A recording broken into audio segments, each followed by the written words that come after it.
I stared at the congratulatory email on Melissa's phone, my vision blurring as the words swam before my eyes.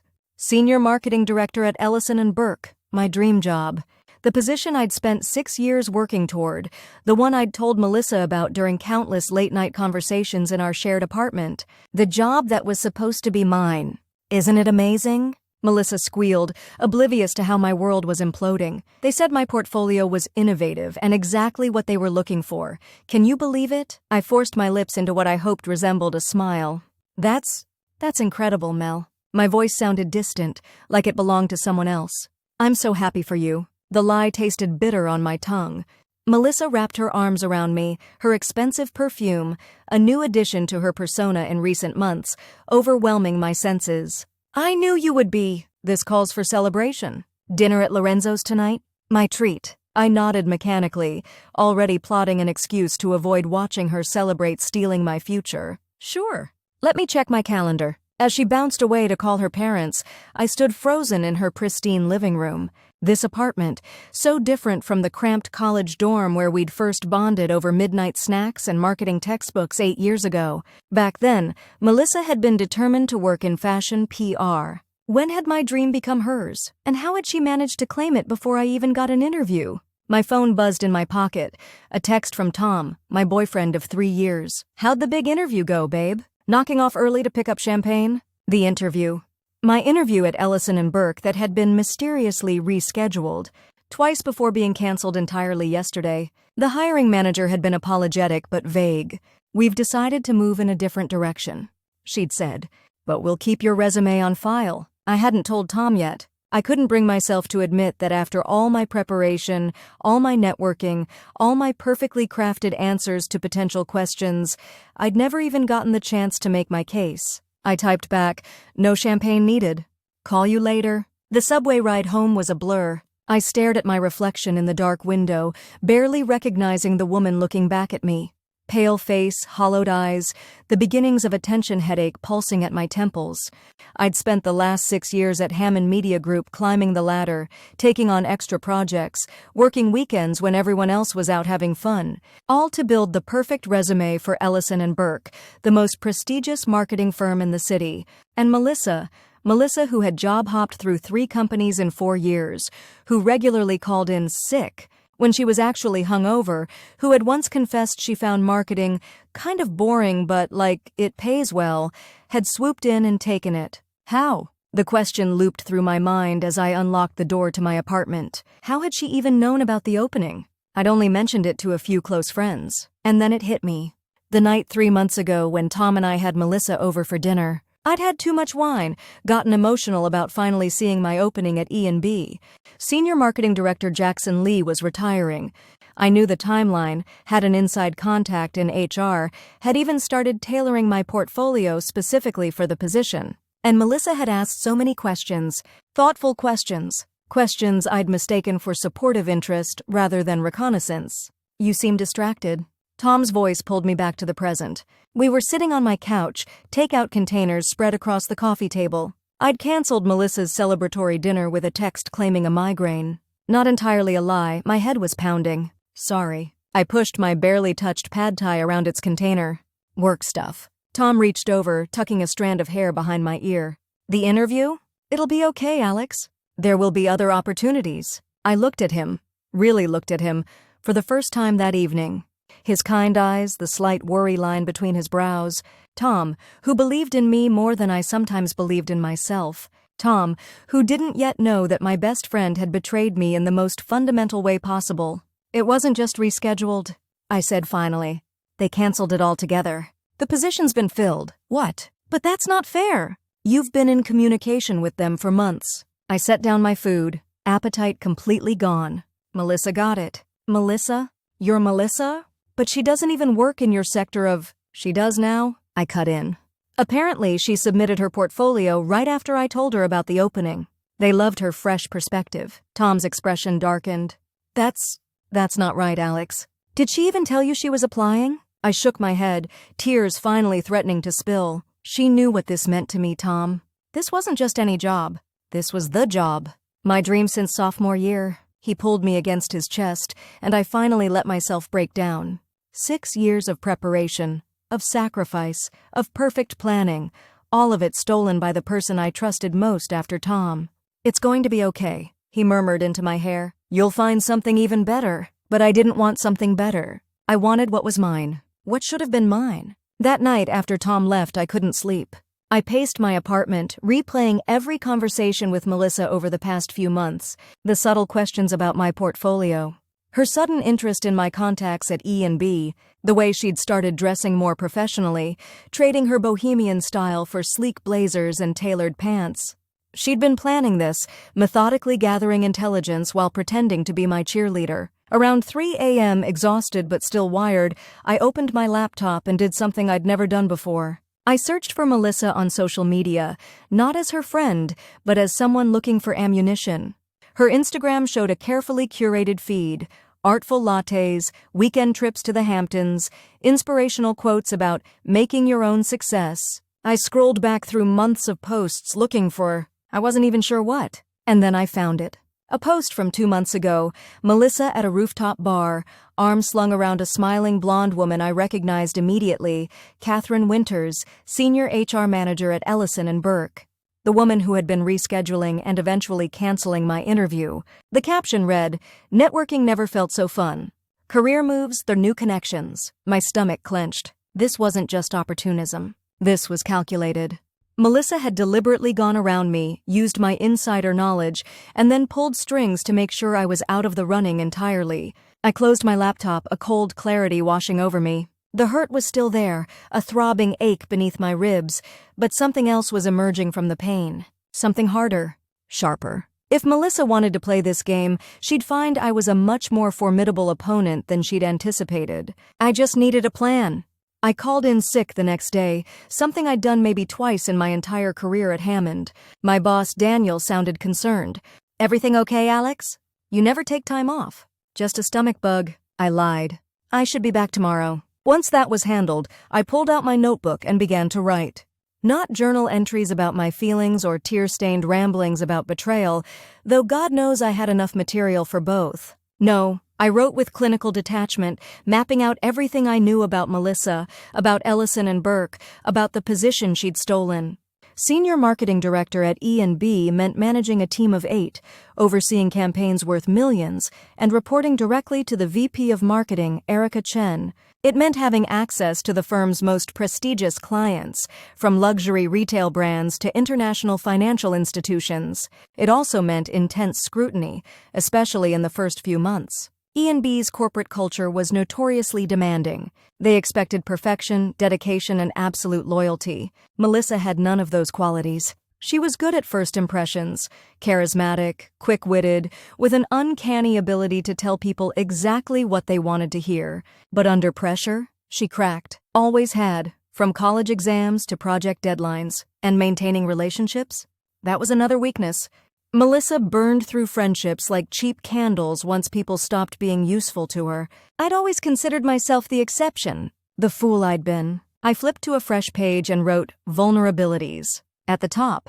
First, work ethic. Doesn't handle high-pressure situations well too. Follow through. Strong on ideas, weak on execution 3. Research. Often cuts corners, relies on surface knowledge 4. Ethics. Willing to betray close friends for personal gain 5. Attention to detail, makes careless mistakes when rushed, 5 entry points, 5 potential paths to her professional downfall. But I needed more than just knowledge of her weaknesses. I needed access. Information. A way to monitor her progress and identify the perfect moment to strike. I scrolled through my phone contacts until I found who I was looking for. James Chen, no relation to Vice President Erica Chen, a graphic designer I'd worked with on several campaigns. He'd moved to E&B about a year ago. My finger hovered over his name. Was I really going to do this?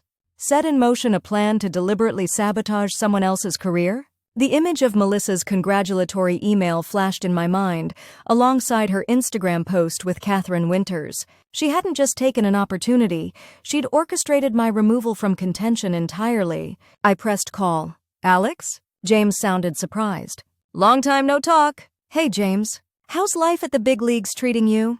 We chatted casually for a few minutes, catching up on industry gossip and mutual acquaintances. Then I carefully steered the conversation where I needed it to go. So I heard my friend Melissa Cooper just joined your team as Senior Marketing Director. Small world, right? Oh yeah, the new SMD. Haven't met her yet, but there's been some buzz. I kept my tone light, just a friend catching up. That's great. We go way back to college. She's so excited about working with Erica Chen. Well, she'll definitely be seeing a lot of Erica. Word is Chen's been sitting in on all the departmental meetings since the restructuring last quarter. Really hands-on approach now. Valuable information. Erica Chen watching closely. That could work in my favor. Melissa mentioned she's taking over the Lux Hotels account. I probed gently. James hesitated. Not sure I should be talking about client assignments. Of course, sorry. Melissa just mentioned she was nervous about it. It's a big account. No bigger than Cartier or Morgan Stanley, he said, taking the bait. But yeah, Lux is definitely high profile. Their CMO is particular. By the time I hung up, I had confirmation of 3 major accounts Melissa would be handling, and more importantly, the knowledge that Erica Chen would be closely monitoring her department's work. I opened my laptop and created a new document titled Market Research Analysis, Quarter 3, a bland title for what would become my battle plan. The rest of the day passed in a blur of research. I dug into the backgrounds of Melissa's new team members, familiarized myself with E&B's recent campaigns, and set up Google alerts for both Melissa and the accounts she'd be managing. Tom called around dinner time. Feeling any better? His voice was gentle, concerned. I realized I did feel better. Not healed, but purposeful. The hollow ache had been replaced by a steady, cool determination. Actually, yes. I've been thinking things through. That's my girl. So what's the plan? Start applying to other firms? I hesitated. Tom was kind, ethical, always looking for the high road. He wouldn't understand or approve of what I was contemplating. Something like that, I said vaguely. Hey, I'm in the middle of some research. Can I call you tomorrow? After we hung up, I felt a twinge of guilt. Tom and I didn't keep secrets from each other. But this wasn't something I could share. Not yet, maybe not ever. My phone buzzed with a text. Melissa, missed you at dinner last night? Feeling better? Let's do lunch next week, so much to catch up on. Sparkles. The audacity. The absolute nerve. I typed back, still not 100%, but getting there. Lunch sounds good. How's Tuesday? Keep your friends close, and the backstabbing traitors who stole your dream job closer. Tuesday arrived sunny and mild, a perfect early autumn day that matched Melissa's bright disposition as she waved to me from an outdoor table at Café Lucerne, an overpriced bistro near the E&B offices. Alex! She stood to embrace me, wafting that same expensive perfume. You look amazing! Is that a new haircut? It wasn't. I'd worn my dark hair in the same shoulder-length cut for years. But Melissa had always done this, tossed out vague compliments like confetti, creating an illusion of attention and care.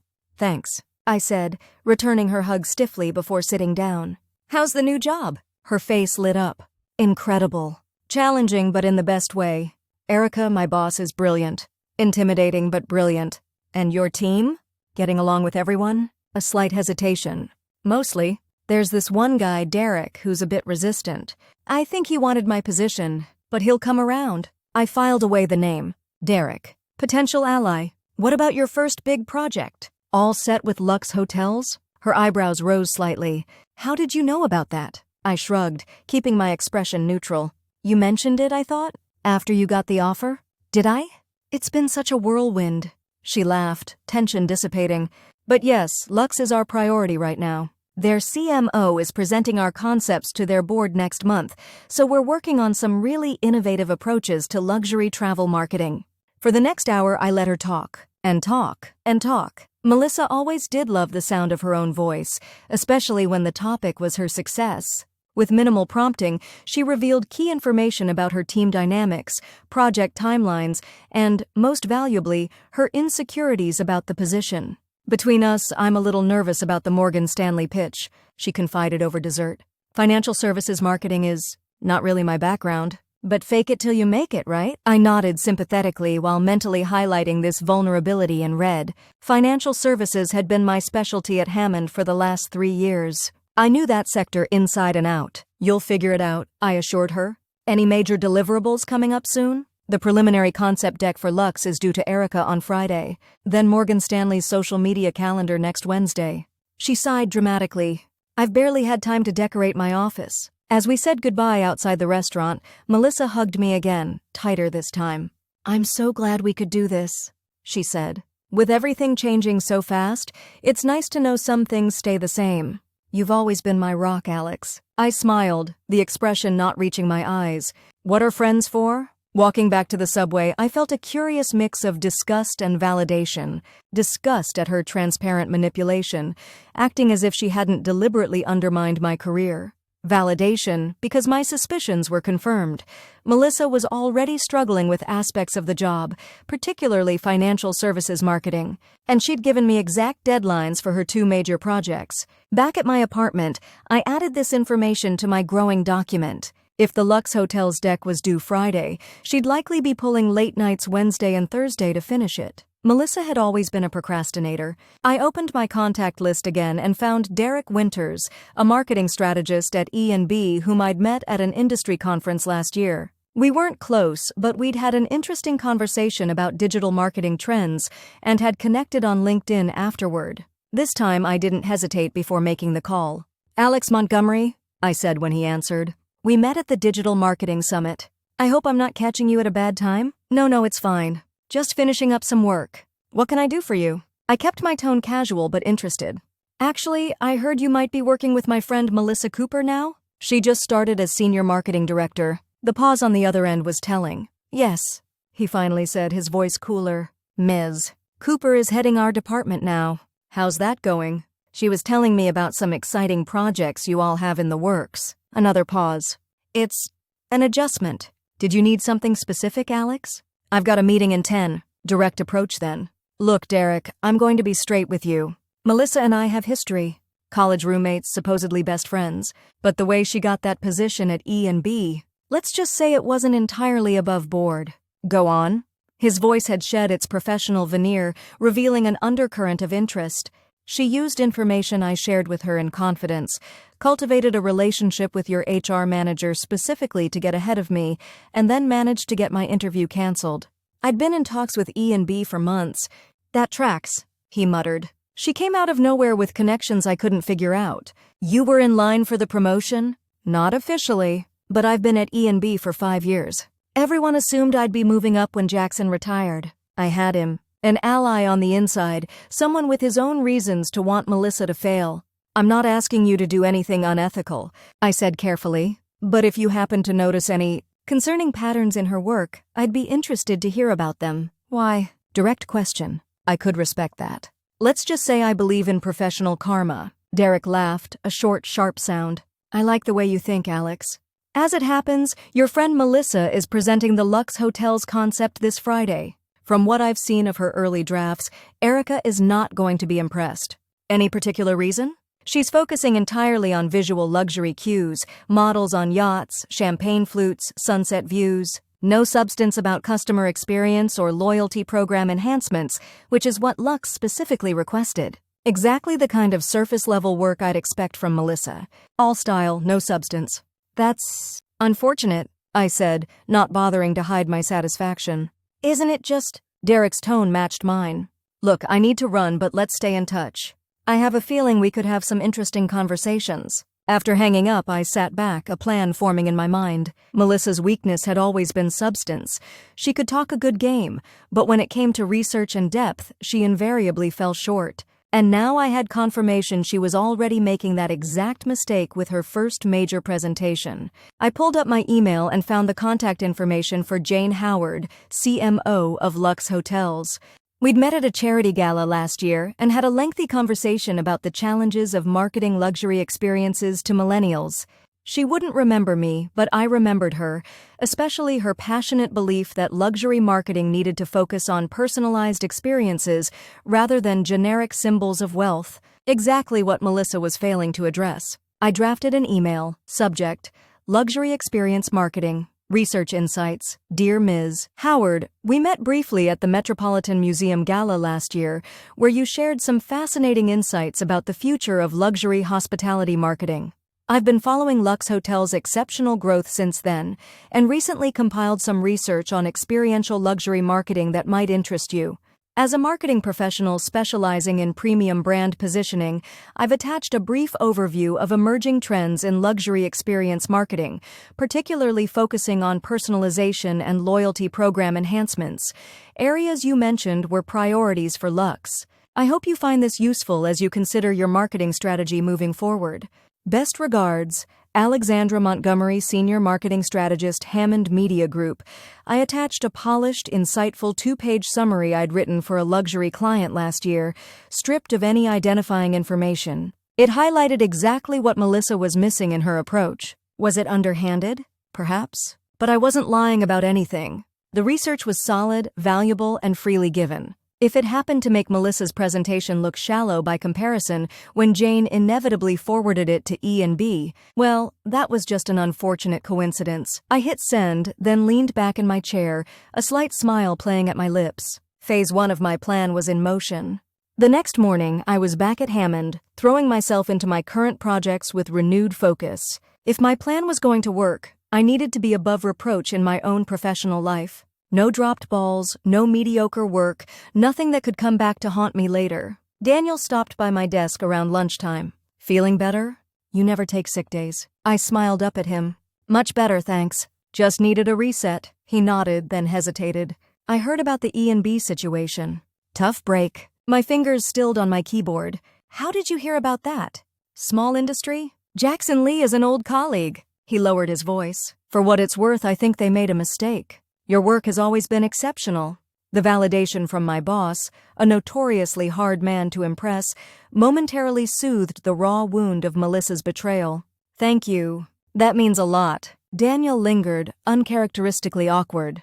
You know, I've been meaning to talk to you about your trajectory here. Hammond is expanding its luxury portfolio. We could use someone with your expertise in a more senior role. I blinked in surprise. Are you offering me a promotion? Not officially. Not yet. But if you're interested in moving up, I'd like you to lead the pitch for the Meridian Resorts account next month. It would be a good opportunity to showcase your abilities to the executive team. Meridian Resorts, a direct competitor to Lux Hotels. The coincidence was almost too perfect. I'd be very interested, I said, fighting to keep my voice level. Thank you for the opportunity. After Daniel left, I sat back, mind racing. If I landed the Meridian account for Hammond while Melissa floundered with Lux at E&B, the contrast would be striking. And if industry people were already talking, word would certainly get back to Erica Chen. My phone buzzed with an email notification. Jane Howard, responding to my message from yesterday. Thank you for sharing this research, Alexandra. Your insights on personalized luxury experiences align perfectly with our internal discussions. I've forwarded your analysis to our agency team at E&B as they prepare their presentation for Friday. Perhaps our paths will cross professionally in the future. I allowed myself a small, satisfied smile. Jane had taken the bait, forwarding my research to E&B, which meant Melissa would be blindsided when Erica Chen asked why these critical elements were missing from her presentation. The dominoes were beginning to fall. That evening, Tom came over with takeout and a bottle of wine. We settled on my couch, and for a few hours, I let myself forget about Melissa and E&B, focusing instead on Tom's stories about his architectural firm and the restoration project he was passionate about. You seem different tonight, he said as we cleaned up dinner. More, I don't know, centered? Less upset about the E&B thing. I shrugged, keeping my expression neutral. I've had time to process. And Daniel mentioned a potential promotion at Hammond, so maybe this is all working out for the best. That's great news! Tom wrapped his arms around me from behind as I loaded the dishwasher. I knew you'd bounce back. You always do. I leaned into his embrace, guilt stirring faintly. Tom believed I was bouncing back, through honest hard work. He had no idea I was systematically plotting professional revenge. Would he still look at me the same way if he knew? I pushed the thought away. Some things were better kept private. Friday arrived, and I was a bundle of nervous energy. Today was Melissa's presentation to Erica Chen on the Lux Hotels account, the presentation I'd quietly sabotaged by sending that research to Jane Howard. Derek had texted me last night, materials distributed. Your search caused quite a stir. EC asking why these elements weren't included in our approach. I'd replied with a simple, interesting timing, and left it at that. Better to maintain plausible deniability, even with allies. At 2 p.m., when I knew the presentation would be happening, I found it nearly impossible to focus on my own work. I kept checking my phone, waiting for news from Derek. Nothing at 2:30. Nothing at 3 a.m. Nothing at 3:30. Finally, at 4:15, my phone buzzed. Disaster. Complete disaster. EC tore her apart. Can talk later? My heart raced with a mix of vindication and anxiety. I wanted details, needed to know exactly how badly Melissa had failed, but I forced myself to wait patiently. Bombarding Derek with questions would seem too eager, too involved. At 6:30, as I was packing up to leave Hammond, my phone rang. Derek. I answered casually, stepping into an empty conference room for privacy. Hey, how'd it go today? His laugh was equal parts disbelief and satisfaction. Your friend crashed and burned so spectacularly I almost felt sorry for her. Almost. What happened? Chen opened the meeting by distributing copies of your research, which Howard had forwarded to her directly, and asking why our presentation didn't address any of these crucial elements of modern luxury marketing. I could picture it perfectly. Erica Chen, whose reputation for no-nonsense leadership was industry legend, fixing Melissa with that penetrating stare while Melissa scrambled to understand what was happening. How did Melissa respond? Badly. First, she tried to claim she'd been planning to incorporate those elements in Phase 2. Then she attempted to discredit the research, saying it was outdated, until Chen pointed out it referenced studies from this year. I smiled to myself. I'd been very careful to include only the most current data in my summary. By the end, Derek continued, she was practically in tears, promising to redo the entire presentation by Monday. Chen just sat there making notes. You know what she's like? Completely unreadable. But the air in that room was frigid. Will she get another chance? I asked, careful to keep my tone neutral. Technically, but first impressions matter at E&B, especially with Chen. And Cooper just used up all her beginner's grace. He paused. I don't suppose you have any insights on Morgan Stanley's social media expectations. That's her next deliverable. The question was a test. If I provided information too readily, it would reveal my hand. Not specifically, I said carefully. But financial institutions are generally conservative on social. They care about compliance and risk management above all else. Good point. I'll keep an eye on how she handles that one. After we hung up, I sat alone in the conference room for several minutes, processing. Phase 1 had succeeded beyond my expectations. Melissa had been humiliated in front of her new boss, her competence called into question. But it wasn't enough. Not even close. One bad presentation wouldn't get her fired. It would put her on thin ice, certainly, but Melissa had always been good at recovery, at charming her way back into good graces. I needed to ensure she failed consistently, catastrophically, until E&B had no choice but to let her go. And then, when the position reopened, I would be ready. My phone buzzed again, a text from Melissa. Worst day ever. Need wine and sympathy. Free tomorrow night? I stared at the message, incredulous. Was she actually turning to me for comfort after stealing my job and then failing at it? The rational part of my brain whispered that this was an opportunity, a chance to gather more intelligence, to learn her upcoming challenges so I could better position my attacks. But something deeper, more visceral, rebelled at the thought of sitting across from her, pretending sympathy while she complained about the job that should have been mine. Can't tomorrow? I typed back. Busy with a big project? Rain check? Her response came quickly. No problem. Next week? Really need your advice on something. Oh, I just bet you do, I thought darkly. Now that you're struggling, suddenly my expertise is valuable again. Sure, I replied. Tuesday after work? With that arranged, I gathered my things and headed home, my mind already racing with possibilities for the next phase of my plan. If Melissa wanted my advice, I'd be happy to provide it, advice perfectly tailored to lead her further into professional disaster. The weekend passed slowly. I split my time between genuine work on the Meridian Resorts pitch and refining my revenge strategy. I compiled a dossier on Morgan Stanley's brand voice and social media history, identifying the key compliance issues and regulatory considerations that governed financial services marketing. All information that would be crucial for Melissa's next project, information I had no intention of sharing accurately. Tom came over Sunday afternoon, and we spent a quiet day together. He seemed pleased by my improved mood, attributing it to my potential promotion rather than my successful sabotage. You seem like yourself again, he said as we cooked dinner together. I was worried about you last week. I stirred the pasta sauce, avoiding his eyes. I was upset. But I'm moving forward now. That's my Alex. Never stays down for long. He kissed my temple. So you haven't heard from Melissa at all? No gloating about the new job? The question caught me off guard.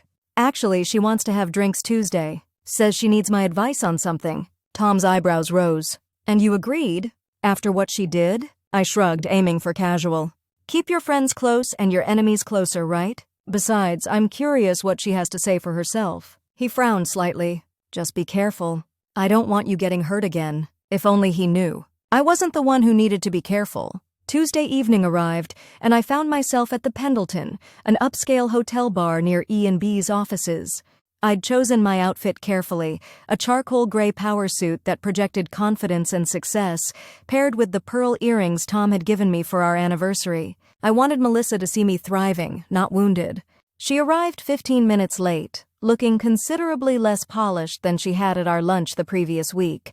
Her hair was pulled back in a hasty ponytail, dark circles shadowed her eyes, and her usually impeccable makeup showed signs of having been applied in a hurry. "Sorry I'm late," she said, dropping into the chair across from me. "The day from hell." Again. She signaled the waiter. "Vodka martini, extra dirty, extra olives." I ordered a sparkling water. I needed to keep my wits sharp tonight.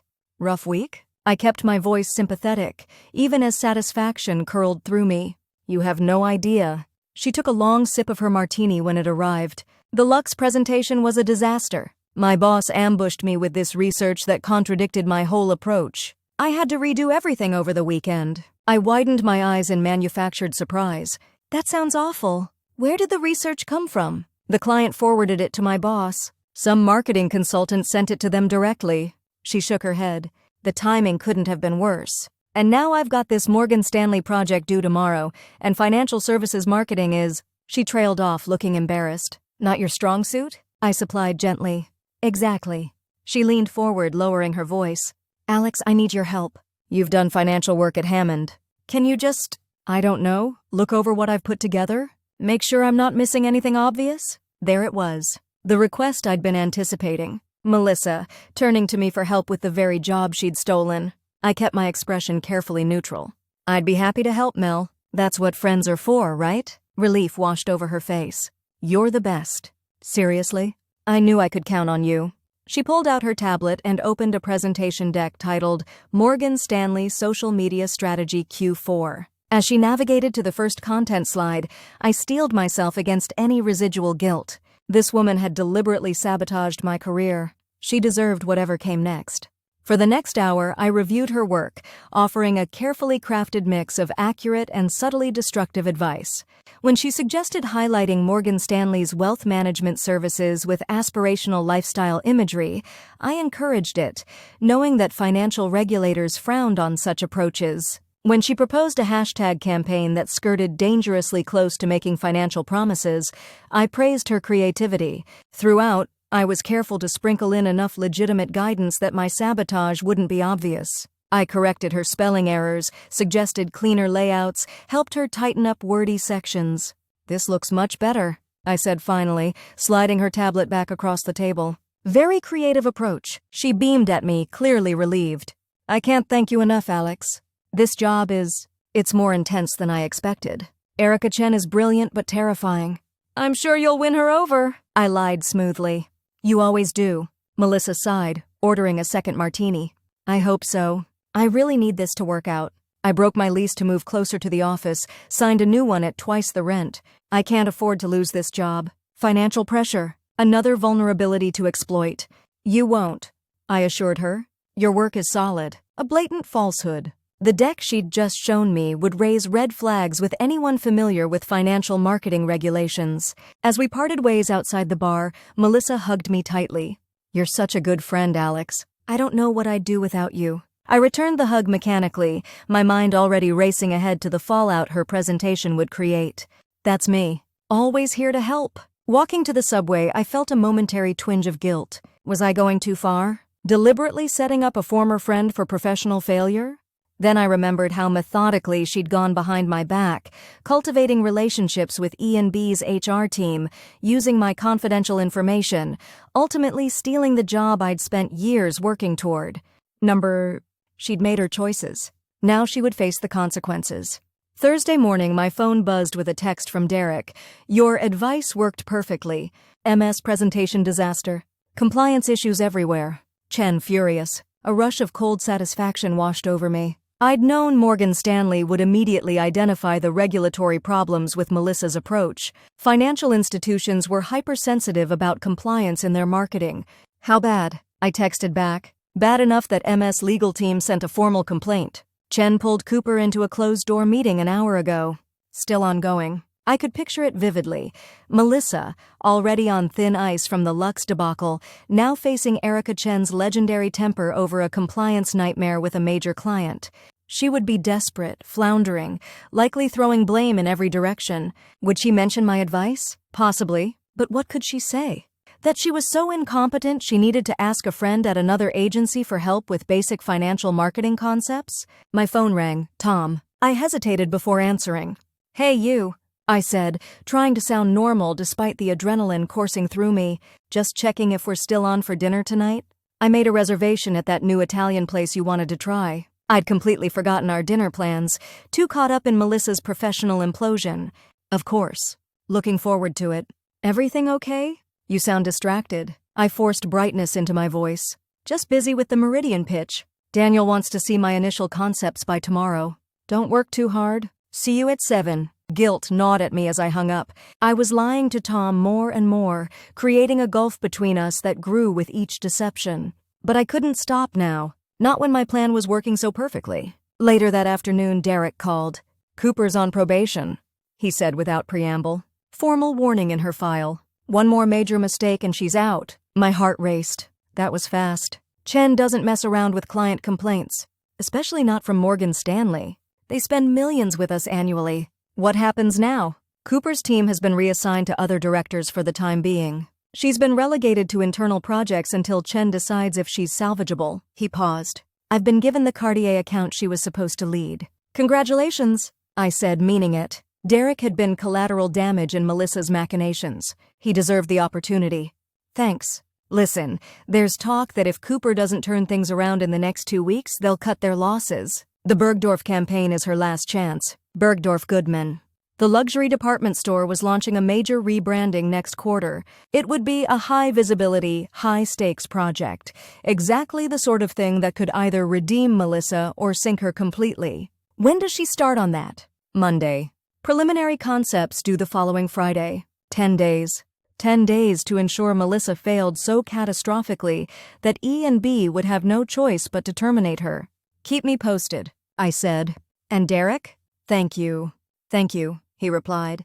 Cooper coming in and taking that promotion was a slap in the face to everyone who's put in time at E&B. Watching her crash and burn has been, he searched for the right word, satisfying. After we hung up, I sat at my desk, turning over this new information.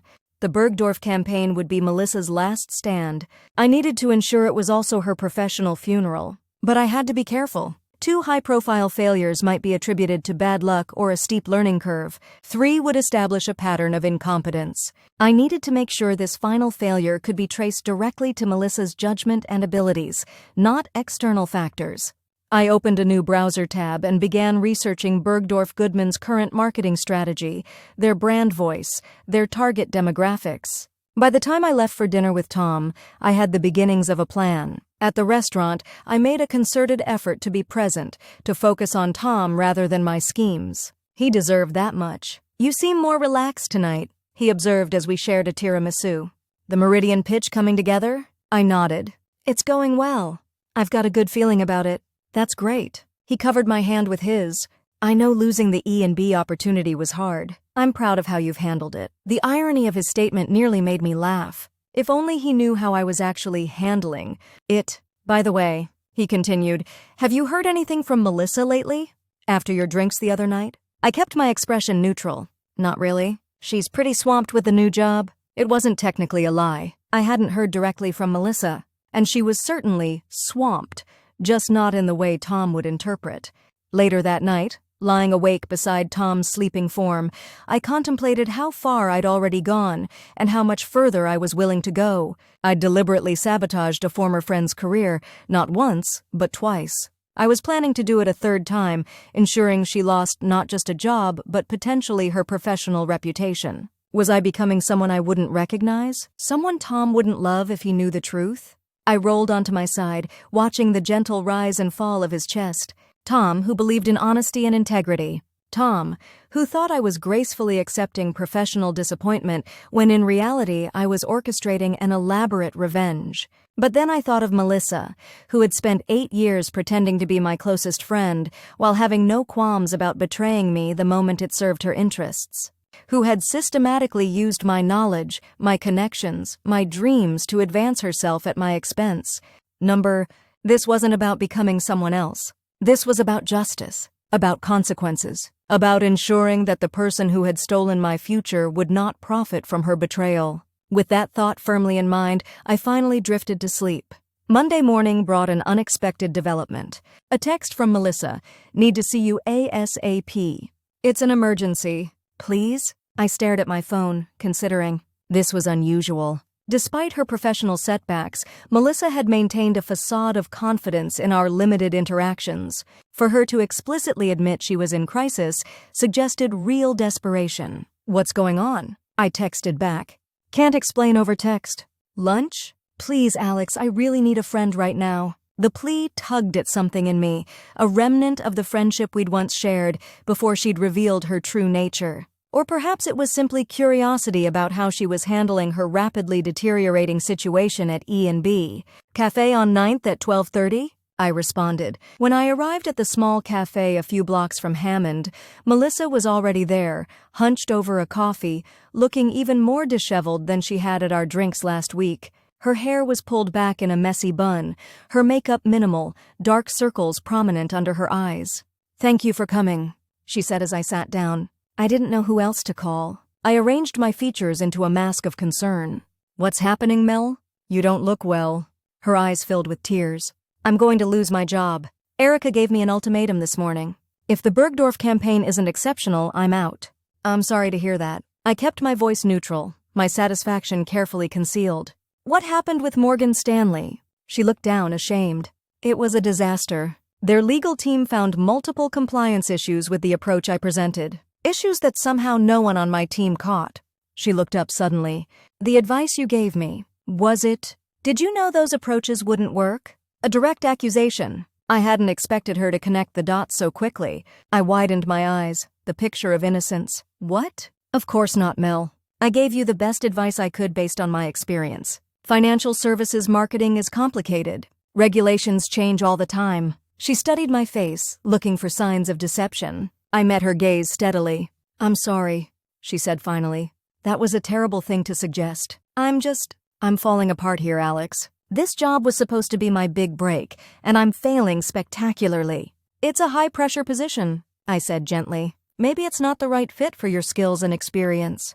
She shook her head vehemently. No. I can do this. I know I can. I just need to knock the Bergdorf campaign out of the park. What's your approach? That's why I wanted to see you. She leaned forward. Bergdorf is your wheelhouse. Luxury retail, aspirational marketing. You've always had a gift for that kind of positioning. I need your help, Alex. One more time? The request was exactly what I'd anticipated. Melissa backed into a corner, turning to me for assistance with the very project that would determine her professional fate. I don't know, Mel, I said, pretending to hesitate. My schedule is pretty packed with the Meridian pitch. Please. Her voice cracked. I'm begging you. Just a brainstorming session. Your insights. Anything. I let the silence stretch between us, watching her squirm. Okay, I finally conceded. I can spare an hour or two this weekend to look at your initial concepts, but that's all I can offer. Relief washed over her face. Thank you. You're saving my life, Alex. Literally saving my life. Her gratitude, her utter lack of awareness that I was the architect of her professional destruction, sent a dark thrill of satisfaction through me. What are friends for? I said, the lie smooth on my tongue. Saturday afternoon, Melissa arrived at my apartment clutching a portfolio and looking like she hadn't slept in days. I'd spent the morning preparing, not to help her, but to ensure her final professional failure would be both spectacular and irrefutable. I brought bagels, she said, holding up a paper bag, and coffee. The good kind from that place you like? Thanks. I said, taking the offerings and leading her to my dining table, which I'd cleared for our session. Let's see what you've got so far. She spread out her materials: mood boards, competitor analyses, draft positioning statements. At first glance, her work wasn't terrible. In fact, some of her visual concepts were quite strong. Melissa had always had a good eye for aesthetics. But as we delved deeper, the fundamental flaws in her approach became apparent. She'd completely misread Bergdorf's strategic goals, focusing on attracting younger customers when their actual target was retaining their aging but wealthy core clientele. These visuals are beautiful, I said truthfully, but I'm not sure they align with Bergdorf's brand identity. They feel a bit Zara, when Bergdorf is definitive old money luxury. She frowned, looking at her boards. You think so? I was trying to modernize their image, make luxury feel more accessible. That's exactly what they don't want, I said, laying the first trap. Luxury brands thrive on exclusivity, on being aspirational rather than accessible. Especially traditional institutions like Bergdorf. This was partially true but deliberately misleading. Bergdorf was indeed pivoting slightly to appeal to younger affluent customers, but not by becoming accessible. Their strategy was to maintain exclusivity while updating their image. I see, Melissa said, making notes. So darker color palette, more traditional luxury signifiers? Exactly. Think old money, not new money. Subtle wealth, not flashy displays. For the next 2 hours, I guided her further and further from what I knew Bergdorf actually wanted, all while appearing to be genuinely helpful. I steered her toward a campaign concept that would position Bergdorf as rigidly traditional, deliberately exclusive, and borderline elitist, the antithesis of their actual rebranding goals. This is brilliant, Melissa said as we finalized the concept. Distinguished luxury. Tradition reimagined. I can work with this. I smiled, knowing that what I'd really given her was a roadmap to professional suicide. The concept I'd helped her develop would be completely out of step with Bergdorf's actual strategy, making her look not just incompetent, but utterly tone-deaf to the client's needs. Happy to help, I said. It's coming together nicely. As she packed up her materials, Melissa looked at me with genuine gratitude. I don't know how to thank you, Alex. After everything that's happened, I wouldn't blame you if you hated me. The sudden acknowledgement caught me off guard. This was the first time she'd even obliquely referenced taking the E&B job. What do you mean? I asked carefully. She looked down, unable to meet my eyes. The E&B job? I know you were interviewing for it too. I should have told you I was applying. Yes, you should have. I kept my voice level, not giving away the rage that still simmered beneath the surface. I saw an opportunity and I took it. It was selfish. She glanced up at me. Can you forgive me? The audacity of her asking for forgiveness while still benefiting from her betrayal, even as her grip on that benefit was slipping, almost made me laugh. It's water under the bridge, I lied. We all make choices we regret sometimes. Relief washed over her face. You're a better friend than I deserve. You have no idea, I thought darkly. After she left, I sat at my dining table staring at the notes we'd made. Melissa would take our distinguished luxury concept and develop it into a full campaign presentation. Erica Chen would immediately recognize how fundamentally misaligned it was with Bergdorf's actual goals. And with Melissa already on thin ice from her previous failures, this final misstep would be the end of her tenure at E&B. My phone buzzed with a text from Derek. Cooper looking desperate today. Working weekend on BG campaign. How's our plan progressing? On track? I replied. Expect results by end of next week. Then I closed my laptop and went to meet Tom for dinner, the satisfaction of impending victory warming me like fine whiskey. The following Friday was Judgment Day. Melissa was presenting her Bergdorf concept to Erica Chen and the client team at 2 p.m. Derek had promised to text me updates as the situation unfolded. I found it nearly impossible to focus on my own work. The Meridian pitch was progressing well. Ironically, my channeling of negative energy into revenge against Melissa had resulted in some of my best professional work in months, but today, my mind was entirely consumed with anticipation. At 1:55, Derek texted, "Presentation starting soon. Cooper looks nervous but determined." At 2:25, going about as expected. Client representatives exchanging confused looks. Chen's face getting stonier by the minute. At 2:48, disaster confirmed. BG marketing director just asked if Cooper had bothered to read their creative brief at all. Direct quote. At 3:17, presentation finally over. Chen asked Cooper to wait in her office. Client team left looking irritated. This is it. I stared at my phone, a complex mix of emotions washing over me. Triumph, yes. Satisfaction at a plan perfectly executed. But also something unexpected. A hollow feeling, an emptiness where I'd expected pure vindication. At 4:05, Derek called. "It's done," he said without preamble. "Cooper's been terminated, effective immediately." Security escorted her to clean out her desk. She was in tears. The image of Melissa crying as she packed her things under the watchful eye of security guards hit me harder than I'd anticipated. "Did Chen say anything about the position now being vacant?" I asked, pushing aside the unexpected twinge of guilt. "Not specifically, but there's already talk that they'll be reopening the search." Chen mentioned needing experienced leadership with actual expertise in our core sectors, which sounds promising for someone with your background. "Keep me posted," I said. "And Derek, thank you for everything." After hanging up, I sat motionless at my desk, trying to process what I'd just accomplished. Melissa had lost her job. The dream position she'd stolen from me was about to be vacant again.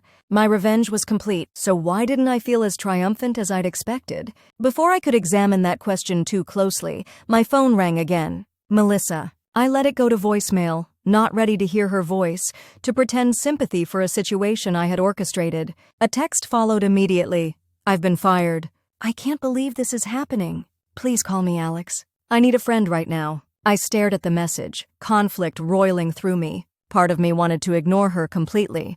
Part of me wanted to call her back and finally reveal the truth, that her downfall had been my design, my retribution for her betrayal. And a small, uncomfortable part of me felt regret? Not for executing my plan, but for the person I'd become in the process. The lies I'd told, not just to Melissa but to Tom. The energy I'd poured into destruction rather than creation. I texted back, "In meetings all afternoon. Call you tonight." Then I turned back to my work, pushing all complicated emotions aside. I had a Meridian pitch to finalize. I had a career to advance, and soon I would have an opportunity to claim what should have been mine all along. The hollow feeling would pass. It had to. I purposely worked late, avoiding both Melissa's calls and dinner with Tom. Around 8 p.m., when the office had emptied out, I finally gathered my things and headed home, mentally rehearsing what I would say when I eventually spoke to Melissa. Sympathy but not pity, surprise but not shock. Just enough support to maintain the illusion that I had been a well-meaning friend all along. As I approached my apartment building, I spotted a familiar figure sitting on the steps outside. Melissa, still in her work clothes, makeup streaked from crying, a small box of personal items beside her. "Alex," she said, standing as I approached. "I know I should have called first, but I didn't know where else to go." I kept my expression neutral. "Let's go inside. It's getting cold out here." In my apartment, Melissa collapsed onto my couch, fresh tears welling in her eyes. "I've lost everything, Alex. The job, the apartment, I can't afford without it, my professional reputation. 3 strikes in 3 weeks. Who fails that catastrophically? Someone whose supposed best friend systematically sabotaged them, I thought, but didn't say. "What happened?" I asked instead, playing ignorant. She wiped at her tears with the back of her hand. "The Bergdorf presentation was a complete disaster. Everything we worked on, the distinguished luxury concept, the traditional positioning, it was exactly the opposite of what they wanted. They're trying to attract younger wealthy customers, not double down on their traditional image." "Really?" I widened my eyes in manufactured surprise. "But that seems counterintuitive for such an established brand." "Apparently not. Their marketing director asked if I'd even read the creative brief." In front of everyone, she covered her face with her hands. "And the worst part is, I have read it. Multiple times. But somehow I completely misinterpreted everything. Because I led you to, I thought, a flicker of guilt surfacing before I tamped it down." "I'm so sorry, Mel." "That's awful." Erica didn't even wait until the clients left. She told me to go to her office, and an hour later, security was walking me out. Fresh tears spilled down her cheeks. 3 weeks. I lasted 3 weeks at my dream job. "What will you do now?" I asked, playing the supportive friend while inwardly counting down to when I could reasonably end this charade.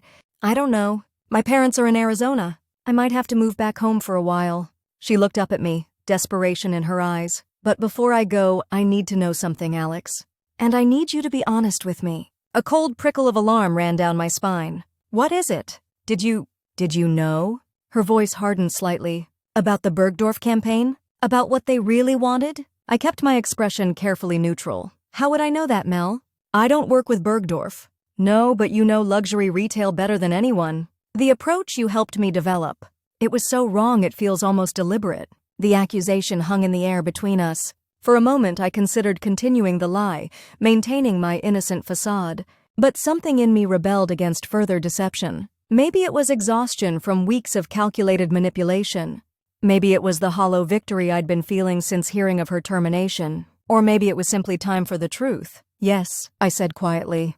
I knew. Her face crumpled in confusion, then shock, then dawning comprehension. You ...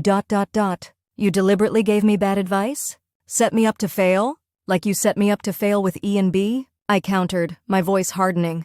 Using the information I shared with you in confidence? Cultivating a relationship with their HR director specifically to undermine me? She paled. How did you... Instagram Melissa. You and Catherine Winters at that rooftop bar. Networking never felt so fun, remember? 2 weeks after I told you about the opening. Very subtle. She had the grace to look ashamed, if only momentarily. Okay, yes, I used your information. I saw an opportunity and I took it. That's business, Alex. No, I said, anger finally surfacing. Business is competing fairly. Business is acknowledging when you're going after the same position as a friend. What you did was betrayal, plain and simple. So your solution was to systematically destroy my career? Her voice rose. The Lux presentation, Morgan Stanley, Bergdorf, those were all you? Not directly, I said. I just helped you make the wrong decisions. Highlighted your natural weaknesses. You did the actual failing all on your own. She stared at me, a mix of horror and something like reluctant respect in her expression. I never thought you had it in you, Alex. To be so calculating. Neither did I admitted. But I guess betrayal brings out hidden talents in all of us. We sat in silence for a long moment, the weight of our mutual deceptions filling the room. Finally, Melissa spoke, her voice quiet. I'm sorry. For taking the job. For not telling you I was applying. You're right, it was a betrayal, not business. The apology, seemingly genuine, caught me off guard. I'd expected continued denial, maybe anger, certainly not contrition. Why did you do it? I asked, the question that had haunted me for weeks. We were supposed to be best friends.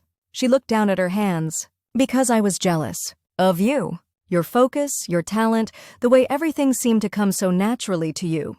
I've always felt like I was scrambling to keep up, cutting corners because I couldn't match your abilities. When I saw the chance to finally get ahead, she shrugged. I took it. Even though you knew how much it meant to me? Especially because I knew that. Her honesty was brutal. It felt good to finally win at something you wanted. Her admission left me momentarily speechless. All this time, I'd been focused on the betrayal itself, not the motivations behind it. Jealousy, insecurity, the dark emotions that could warp even long-standing friendships. Well, I said finally, I guess we both showed our true colors. Melissa nodded slowly. I stole your job opportunity. You engineered my professional destruction. I'd say we're even. I'd say we're done. I corrected her. I don't see how we come back from this, Mel. No, I don't suppose we do. She stood, gathering her box of belongings. For what it's worth, I am sorry. Not just for getting caught, but for the betrayal itself. I believe you, I said, and was surprised to find I meant it. And I'm not exactly sorry for what I did, but I'm sorry about what it says about me. About who I've become? She nodded, understanding in her eyes. We bring out the worst in each other, it seems. Maybe it's best if we don't bring out anything in each other anymore. At the door, she paused. What will you do now? Apply for the position again? I hesitated. The question forced me to confront something I'd been avoiding. Did I still want the job that had driven me to such lengths? Did I want to work at a company where I'd have daily reminders of how far I'd been willing to go for revenge? I don't know, I said honestly. Maybe it's time for a fresh start. Something untainted by all of this? She nodded again. Goodbye, Alex. Goodbye, Melissa. After she left, I sat alone in my apartment, the silence deafening. The revenge I'd so carefully orchestrated was complete. Melissa had lost her job, her apartment, her professional standing in the city. I had won by any objective measure. Yet victory felt remarkably like loss. My phone buzzed. A text from Derek. Chen asking around about you. Mentioned your name to HR today. Interested in applying now that the position's open again? I stared at the message, conflicted. E&B was still my dream company. The senior marketing director position still aligned perfectly with my skills and ambitions. I could apply, likely get an interview this time, potentially even secure the job. But at what cost? The person who had executed this revenge plot, was that really who I wanted to be? Could I walk into that office every day, knowing what I'd done to clear my path? Before I could reply to Derek, another text came through. Tom, heading your way with dinner? Thought you could use company after working late. Tom, who still believed in my fundamental goodness, who had no idea of the depths to which I'd sunk over the past month. Could I keep lying to him? Should I tell him the truth and risk losing his respect, possibly his love? Or should I bury this ugly chapter and move forward, carrying the secret of who I'd become? I had no answers yet, but as I typed a quick, "Thanks, see you soon," to Tom, I knew I had decisions to make. About the job at E&B, about my relationship with Tom, about the person I wanted to be moving forward. Revenge had consumed me for weeks. Now that it was complete, I needed to find out what remained of the woman I'd been before, and whether I could live with who I'd become. Tom arrived 20 minutes later with Thai food and a warm smile that made my guilt twist like a knife in my stomach. I'd spent those 20 minutes frantically cleaning up any evidence of Melissa's visit. Tissues in the trash, water glasses in the sink, the faint impression on the couch where she'd sat. I wasn't ready to explain any of it to Tom. Not yet. "You look exhausted," he said, kissing my cheek as he set the food on the counter. "Rough day?" "Just long," I replied, which wasn't entirely a lie. "Thanks for bringing dinner." As we ate, Tom talked about his day, about a challenging client meeting and a breakthrough with a difficult design problem. I nodded at appropriate intervals, made interested noises, asked follow-up questions, all the while feeling like an actress playing the role of Alex, rather than actually being myself. "You're somewhere else tonight," Tom said finally, setting down his fork. "What's going on?" I contemplated deflecting again, but found I didn't have the energy for more deception. "Not with Tom. Not tonight." "I heard about Melissa today," I said carefully. "She lost her job at E&B. Tom's eyebrows rose. "Seriously? Already? What happened?" I swallowed hard. "A series of failures. 3 major presentations, 3 disasters. They let her go this afternoon." "Wow." He shook his head. "Can't say I'm heartbroken about it, considering how she got the job in the first place. But still, that was fast. She must have really messed up." "She did," I said quietly, staring at my half-eaten pad thai. Something in my tone made Tom pause. He studied my face, his expression shifting from surprise to curiosity to the first hints of suspicion. "Alex," he said slowly, "is there something you're not telling me?" The moment stretched between us, taut with possibility. I could lie, again, create some innocuous explanation for my strange mood. Or I could tell him the truth and risk watching his perception of me shatter before my eyes. "I helped her fail," I said finally, the words barely audible. Tom leaned forward. "What?" "I helped her fail," I repeated louder this time. "I deliberately gave her bad advice. I sabotaged her presentations. I made sure she would lose that job." His face went through a series of expressions: confusion, disbelief, shock, and then something I couldn't quite read. Not quite disapproval, not quite admiration, but some complicated blend of the two. "You did what? How?" The dam broke. Words poured out of me. The research I'd sent to Lux Hotels, the deliberately misleading financial services advice, the completely wrong Bergdorf strategy.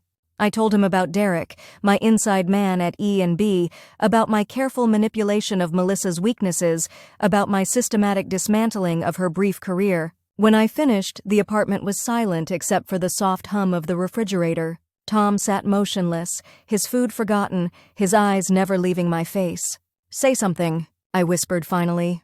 "Please." "I don't know what to say," he admitted. I guess I'm trying to reconcile the Alex I know with the person who could do something like this." The words stung, all the more because they echoed my own internal conflict. "I hardly recognize myself either," I said, my voice catching. "But she betrayed me, Tom. She used information I shared in confidence, deliberately got my interview canceled, stole the job I'd been working toward for years." "I understand why you were hurt," he said carefully. "What she did was awful. But this," he gestured vaguely, "this level of calculated revenge. It's not like you, Alex." "Maybe it is," I said, a new thought forming. "Maybe this is exactly who I am when pushed far enough. Maybe we never really know what we're capable of until we're tested." Tom was quiet for a long moment, considering. "Maybe. But the question now is, are you okay with who you've become? With what you've done? The question hit me like a physical blow. Was I okay with it? With the lies, the manipulation, the cold calculation with which I'd destroyed another person's career? I don't know, I answered honestly. Part of me feels vindicated. She got exactly what she deserved. But another part, I trailed off, struggling to articulate the hollow feeling that had been growing since Derek's call. Another part feels like I've lost something important. Like in destroying her, I damaged myself. Tom reached across the table, taking my hand. It was the first physical contact he'd initiated since my confession, and the simple gesture nearly broke me. The fact that you're questioning it at all is significant, he said. The truly ruthless don't feel remorse or doubt. Is that what this is? Remorse? I think it might be, he said. And I think it's a good sign, for what it's worth. Are you... I hesitated, afraid of the answer. Are you disgusted with me? He considered the question seriously, which I appreciated. Tom had never been one for easy platitudes. I'm not disgusted, he said finally. I'm concerned, worried about what this experience has done to you, about the toll this kind of revenge takes on a person. But mostly, I'm sad that you felt you couldn't tell me what you were doing, that you carried this alone. I knew you wouldn't approve. Probably not, he acknowledged. But I would have listened. Helped you process the betrayal in a way that didn't involve becoming someone you might regret being. The gentleness in his voice nearly undid me. I had expected judgment, possibly even the end of our relationship. His compassion in the face of my ugliest behavior was almost harder to bear. I don't deserve you, I whispered. None of us get what we deserve, for better or worse, he replied. We just get what we get. And I get you, the good, the bad, and the occasionally terrifying. A small laugh escaped me, watery and weak. Terrifying? I have to admit, the level of strategic thinking you put into this revenge plot is a little scary. Remind me never to get on your bad side. I knew he was trying to lighten the moment, but his words struck an uncomfortable chord. Was that who I was now? Someone people would fear crossing? What happens next? Tom asked, his tone serious again. I assume the position at E&B is open again. Are you going to apply? The question I'd been asking myself since Derek's text. Did I still want the job that had driven me to such extremes? I don't know, I said. Derek, my contact at E&B, says Erica Chen has been asking about me. Apparently, my name has come up in conversations about replacing Melissa. And how do you feel about that? I frowned, trying to sort through my tangled emotions. Conflicted. On one hand, it's still my dream company, the position I've been working toward for years. On the other hand, I trailed off. On the other hand, you'd be walking into that office every day knowing you engineered your predecessor's downfall. Tom finished for me. Could you live with that? I don't know, I repeated. Part of me thinks I've earned it, not just through years of preparation, but through the lengths I went to clear the path. But another part wonders if the job would be tainted somehow by what I did to get it. Tom was quiet for a moment, considering. I can't tell you what to do, Alex. But I think you need to be very honest with yourself about whether you can be happy in that role, given how it became available again. I nodded, grateful for his measured response, for the absence of easy answers or moral absolutes.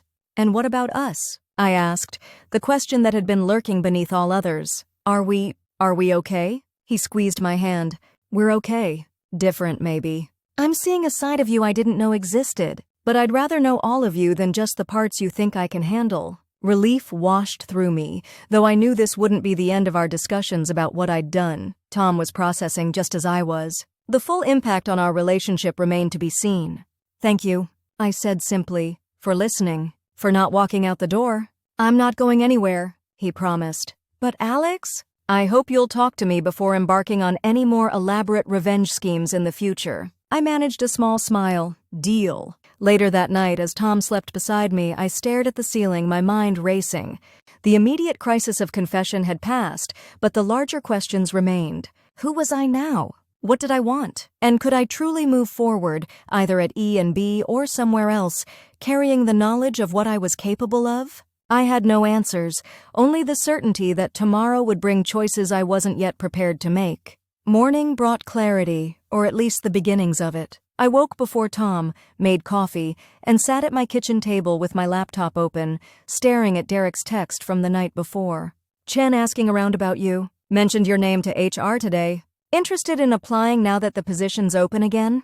The cursor blinked at me as I composed and deleted 3 different responses. Finally, I settled on, "Need some time to think. We'll let you know soon. Thanks for everything." I sent it, then opened a new document and began to write. Not a revenge plan this time, but an honest assessment of my situation. Pros and cons, emotions and practicalities, all of it laid bare. Pros of applying to E&B. Dream company, aligned with my professional goals. Senior position with significant responsibility and visibility. Higher salary. Better benefits than current role. Opportunity to work with prestigious clients. Vindication after Melissa's betrayal. Cons of applying to E&B. Daily reminder of how I got the position. Potential for the truth about my role in Melissa's failure to emerge. Starting a new role with this ethical compromise as foundation. Continuing to work with Derek, who knows what I did. Possible negative impact on my relationship with Tom. I stared at the list, weighing each item. The professional benefits were clear and substantial. But the ethical concerns, the potential for the truth to emerge, the daily reminder of my actions, those weighed heavily on the other side of the scale. And then there was the question that kept returning, no matter how I tried to push it away. Was this who I wanted to be? Someone who achieved success through manipulation and revenge rather than merit alone? "Morning," Tom said, coming into the kitchen, hair tousled from sleep. "Making pro-con lists already?" I quickly closed my laptop. "Just trying to sort through my thoughts." He poured himself coffee and sat across from me. "Any conclusions?" "Not yet. But I'm leaning toward not applying to E&B. He raised his eyebrows, clearly surprised. "Really? After everything?" "Because of everything," I clarified. "I'm not sure I could walk into that office every day without feeling, I don't know, tainted? Like I'd compromised something fundamental about myself to get there." Tom nodded slowly. "I think I understand that. But what would you do instead?" It was the question I'd been avoiding. If not E&B, then what? Stay at Hammond? Look for opportunities elsewhere? The path I'd been so certain of for years had suddenly branched in unexpected directions. "I'm not sure yet," I admitted. "But I think I need a fresh start. Something untouched by all of this mess." "That sounds healthy," Tom said, a hint of relief in his voice. "And for what it's worth, I think it's the right call. Not because you don't deserve the job, you absolutely do, but because I'm not sure the job deserves you at this point." I smiled at his framing, grateful for his support even as doubt continued to gnaw at me. Was I making this decision out of genuine ethical concerns, or was I simply afraid of confronting what I'd done on a daily basis? Before I could spiral further into these thoughts, my phone rang. Daniel, my boss at Hammond. "Alex?" he said when I answered, his tone unusually serious. "Can you come in early today? There's something we need to discuss." My stomach dropped. "Of course. Everything okay?" "Just be here by 8, he said and hung up. I stared at my phone, alarm rising. That was weird. Daniel wants to see me early. He sounded off. "Maybe it's about the Meridian pitch?" Tom suggested. "Or the promotion he mentioned." "Maybe," I said, unconvinced. Something in Daniel's tone had set off warning bells. 90 minutes later, I sat across from Daniel in his office, my hands clasped tightly in my lap to keep them from shaking. He looked grave, a stark contrast to his usual easygoing demeanor. "I received a concerning call yesterday afternoon." He began without preamble. "From Erica Chen at Ellison & Burke." My heart nearly stopped. "Oh?" "She wanted to discuss you. Specifically, your possible involvement in their former employee Melissa Cooper's professional failures." The room seemed to tilt slightly. What did she say exactly?" Daniel leaned forward, his expression hard to read. "She said that Ms. Cooper made some serious allegations before her departure. Claimed that you had deliberately sabotaged her work through misleading advice and strategic interference. That you had an accomplice within E&B feeding you information." I sat perfectly still, mind racing. Melissa had gone to Erica Chen with the truth before leaving. A parting shot, ensuring that even if I wanted the position, it would be closed to me. "What did you tell her?" I managed to ask, my voice surprisingly steady. "I told her I found the accusations difficult to believe. That you've always demonstrated the highest professional ethics during your time at Hammond." He paused, studying my face. "Was I wrong to defend you, Alex?" The question hung in the air between us. I had a choice. Deny everything, paint Melissa as a vindictive liar, possibly salvage my professional reputation, or tell the truth and face the consequences. After a night of reckoning with Tom, I found I didn't have the stomach for more lies. "No, you weren't wrong to defend me," I said carefully. "The person you described, Ethical, professional, that's who I've always been at Hammond. But with Melissa, I took a deep breath. Things were different with Melissa. Daniel's expression shifted to disappointment, which somehow hurt more than anger would have. So the allegations are true? Yes, I admitted. Not in every detail perhaps, but in essence. She betrayed me first, used information I shared in confidence to secure the position at E&B, deliberately got my interview canceled. But my response was, not something I'm proud of. I see. His voice was cool now, professional. I appreciate your honesty, Alex. But I hope you understand that this creates a difficult situation for Hammond. If word of this gets out, it could damage our reputation. Clients need to trust that our advice is always in their best interest, not compromised by personal vendettas. I understand, I said, my stomach sinking. What happens now? Daniel sighed, looking suddenly tired. I need to discuss this with the executive team. For now, I think it's best if you work from home. Continue with the Meridian pitch preparation, but let's keep some distance while we figure this out. Effectively suspended, if not officially. I nodded, numb. Of course. I'm sorry, Daniel. Truly, so am I, he replied. I had high hopes for your future here, Alex. The past tense wasn't lost on me. I gathered my things in a daze, avoiding eye contact with colleagues as I left the office. By the time I reached my apartment, my phone was already buzzing with texts from coworkers asking why I'd come and gone so quickly, if everything was okay. I ignored them all, collapsing onto my couch as the full magnitude of what had happened settled over me. Melissa had ensured mutual destruction. My career at Hammond was likely over. The position at E&B was certainly closed to me now. All my careful planning, my elaborate revenge, and in the end, we'd both lost everything. My phone buzzed again. Derek. Chen called emergency meeting, asking pointed questions about our communications. What's going on? I didn't respond. There was nothing to say that wouldn't further implicate both of us. Hours passed as I sat motionless, staring at nothing, replaying every decision that had led to this moment. The satisfaction I'd felt at Melissa's downfall seemed hollow now, a Pyrrhic victory at best. Evening came, and with it, Tom, concern etched on his face as he found me still on the couch, still in my work clothes. What happened? He asked, sitting beside me. Melissa told Erica Chen everything, I said flatly. Chen called Daniel. I'm effectively suspended from Hammond while they discuss with the executive team. Derek is probably being questioned at E&B right now. It's all falling apart. Tom was quiet for a long moment. I'm sorry, Alex. This is not what I expected when I woke up this morning. A laugh escaped me, bitter and sharp. Me neither. Talk about karma. What will you do? I shook my head, the question too overwhelming to contemplate. I have no idea. My career in this city might be over. Marketing is a small world. If word gets out about what I did... Hey, Tom said firmly, taking my hands. One crisis at a time. Let's not catastrophize yet. You made a mistake. A big one, yes, but not an unforgivable one. People rebuild from worse. I wanted to believe him, but the weight of consequence felt crushing. I'm not sure I deserve to rebuild. What I did to Melissa was wrong. Tom finished for me. Absolutely. But so was what she did to you. Neither of you comes out of this looking great, but neither of you is beyond redemption either. His balanced perspective steadied me somewhat. Tom had always been my moral compass, the voice of reason when my emotions threatened to overwhelm my better judgment. I should have listened to you from the beginning, I said, instead of going down this revenge rabbit hole. Well, yes, he agreed with a small smile. But we can't change the past. All we can do now is figure out how to move forward with integrity. Forward. The word seemed impossible in that moment, with my career in shambles and my professional reputation hanging by a thread. But Tom was right. Catastrophizing wouldn't help. I needed a plan, a way through this mess I'd created. First things first, I said, sitting up straighter. I need to talk to Daniel again, make a full confession, take whatever consequences come. No more hiding, no more manipulation. Tom nodded, approval in his eyes. That sounds like the Alex I know. And then... I hesitated, an idea forming. And then maybe I need to talk to Melissa. One last time. Tom's eyebrows rose. Are you sure that's wise? After everything? Probably not, I admitted, but I think it might be necessary. For closure, if nothing else. He squeezed my hands. Whatever you decide, I'm here. All the way. His unwavering support nearly undid me. In the midst of this professional implosion, this moral crisis of my own making, Tom remained steady. It was more than I deserved, but exactly what I needed.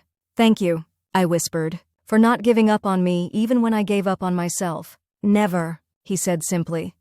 And in that moment, I felt the first flicker of hope that perhaps, somehow, I could find my way back to the person I wanted to be. The next morning, I called Daniel and requested a formal meeting with the executive team. I want to tell them everything, I said. No excuses, no deflection, just the truth and whatever consequences follow. Daniel was quiet for a moment. That's admirable, Alex. I'll arrange it for Monday morning. Thank you, I said, then added, whatever happens, I want you to know I'm sorry for putting Hammond in this position. The company deserves better. Yes, it does. He agreed, but his tone was softer than the day before. We'll talk Monday. Next, I texted Derek. I'm taking full responsibility with my company. Suggest you prepare to do the same. His response was immediate. Already done. Chen knows everything. Formal reprimand in my file but keeping my job. Limited access to clients for 3 months. Could have been worse. I was glad for him, even as I wondered whether my own professional fate would be as forgiving. Unlikely, given that I'd been the instigator, the architect of the entire scheme. Finally, the hardest communication of all. I texted Melissa, we should talk. In person. No agendas, no manipulation. Just truth. Are you willing? Hours passed with no response. I hadn't really expected one. Why would she want to see me again after everything? But as evening approached, my phone buzzed. Tomorrow, 10 a.m. Liberty Park by the fountain. Last conversation we'll ever need to have. Direct, cold, setting clear boundaries. I couldn't blame her. I'll be there, I replied simply. Tom came over that evening, bringing work-from-home essentials, a better desk lamp, an ergonomic cushion for my dining chair, a small plant to brighten the makeshift office. Assuming the worst, preparing for a potentially extended WFH situation, he explained with a gentle smile. But hoping for the best on Monday, I kissed him, grateful beyond words for his practical optimism. Have I told you lately that you're wonderful? Not nearly enough, he teased. But I accept your statement as fact. We spent the evening planning contingencies. What if I lost my job at Hammond? Likely. What if word got out to other agencies? Possible. What if I needed to pivot my career entirely? A last resort, but not off the table. Through it all, Tom remained steady, helping me see options where I'd seen only closed doors. You could always come work with us, he suggested at one point. We've been looking for someone to handle marketing for the firm. I appreciated the lifeline but shook my head. I love you for offering, but mixing our professional and personal lives might be the one thing that could actually break us. Besides, I need to fix this on my own terms. He nodded, understanding. Just know the option exists if everything else falls through. By the time he left, I had the outline of a plan. Not a perfect one, but a starting point. Face the music at Hammond. Seek closure with Melissa. Then, depending on the fallout, either attempt to rebuild my professional reputation in New York or consider a fresh start elsewhere. It wasn't the career trajectory I'd envisioned, but it was a path forward. And after days of feeling trapped in a prison of my own making, any path forward felt like progress. Liberty Park was quiet at 10 a.m. on a Saturday, just a few joggers and parents with strollers enjoying the mild autumn weather. I spotted Melissa instantly, sitting on a bench near the fountain, sunglasses covering her eyes despite the cloud-dappled sky. I sat beside her, leaving space between us, not speaking immediately. The sound of water from the fountain filled the silence. Thank you for coming, I said finally. I wasn't sure you would. I almost didn't, she replied, her voice flat. But we have unfinished business, you and I. I nodded, unsure where to begin. All the carefully prepared statements I'd rehearsed seemed inadequate in the face of her palpable anger. I'm sorry, I said simply, for what I did to you at E&B. It was wrong, not just professionally unethical, but personally vindictive in a way I never thought I was capable of. She laughed, a harsh sound with no humor in it. Are you apologizing because you're genuinely remorseful, or because your plan backfired when I exposed you? The question stung, all the more because it held a grain of truth. Would I be sitting here making amends if my revenge had succeeded completely? If I'd gotten away with it? Both. I admitted, the honesty surprising even me. I'd be lying if I said the consequences haven't forced me to confront what I did more directly. But even before you went to Chen, I was struggling with who I'd become. With the person I'd allowed myself to be in pursuit of revenge. Melissa was quiet for a long moment. Then she removed her sunglasses, revealing red-rimmed eyes and dark circles that spoke of sleepless nights. You destroyed my career, she said, each word precise and cutting. Do you understand that? Not just the job at E&B. My entire professional reputation in this city. No one will hire me now, not after such a spectacular public failure. Guilt twisted in my stomach. I know, and there's nothing I can say or do to fix that. No, there isn't. She turned to face me fully. So why are we here, Alex? What could you possibly hope to achieve with this conversation? I considered the question carefully. Closure, maybe. For both of us. A chance to say the things that need to be said, face to face, before we go our separate ways for good. Closure, she repeated, testing the word. Fine. Here's my part of our closure. You were right about what I did. Taking that job the way I did, using your information, cultivating a relationship with Catherine specifically to get ahead of you, it was a betrayal. I knew it then, and I know it now. Her unexpected honesty caught me off guard. Why did you do it? Because I was tired of living in your shadow, she said bluntly. College, grad school, our early careers. You were always the star, always the one everyone admired. The one with the perfect plan, the flawless execution. She shook her head. Do you have any idea what it's like to be the perennial second-place finisher to someone who doesn't even seem to be trying that hard? I blinked, stunned by her perception. I was trying hard. All the time. You just didn't see it. Maybe not. Or maybe you're just naturally better at all of this than I am. Either way, when I saw a chance to finally win, to take something you wanted, something you'd worked for, I took it. She looked down at her hands. It was selfish and cruel, and I justified it by telling myself that's just how business works. But it wasn't business. It was personal, and I knew it. Her admission left me momentarily speechless. All this time I'd been focused on the betrayal itself, not the years of resentment that had preceded it. I never knew you felt that way, I said finally. About living in my shadow. I always thought we were equals, just with different strengths. She snorted. Well, I guess we've both been operating under some serious misapprehensions about each other. A fair point. I'd never imagined Melissa capable of such calculated betrayal, just as she'd clearly never imagined me capable of systematic revenge. So what now? I asked. Where do you go from here? She sighed, suddenly looking exhausted. Home to Arizona, at least for a while.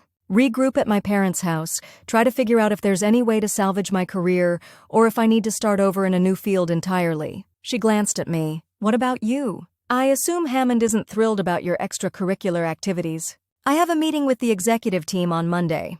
I'm not optimistic about the outcome, so we've mutually assured our professional destruction, she said with a bitter laugh. Poetic in a way. We sat in silence for several minutes, watching a young family feed the pigeons near the fountain. The normality of the scene felt surreal against the backdrop of our ruined friendship and damaged careers.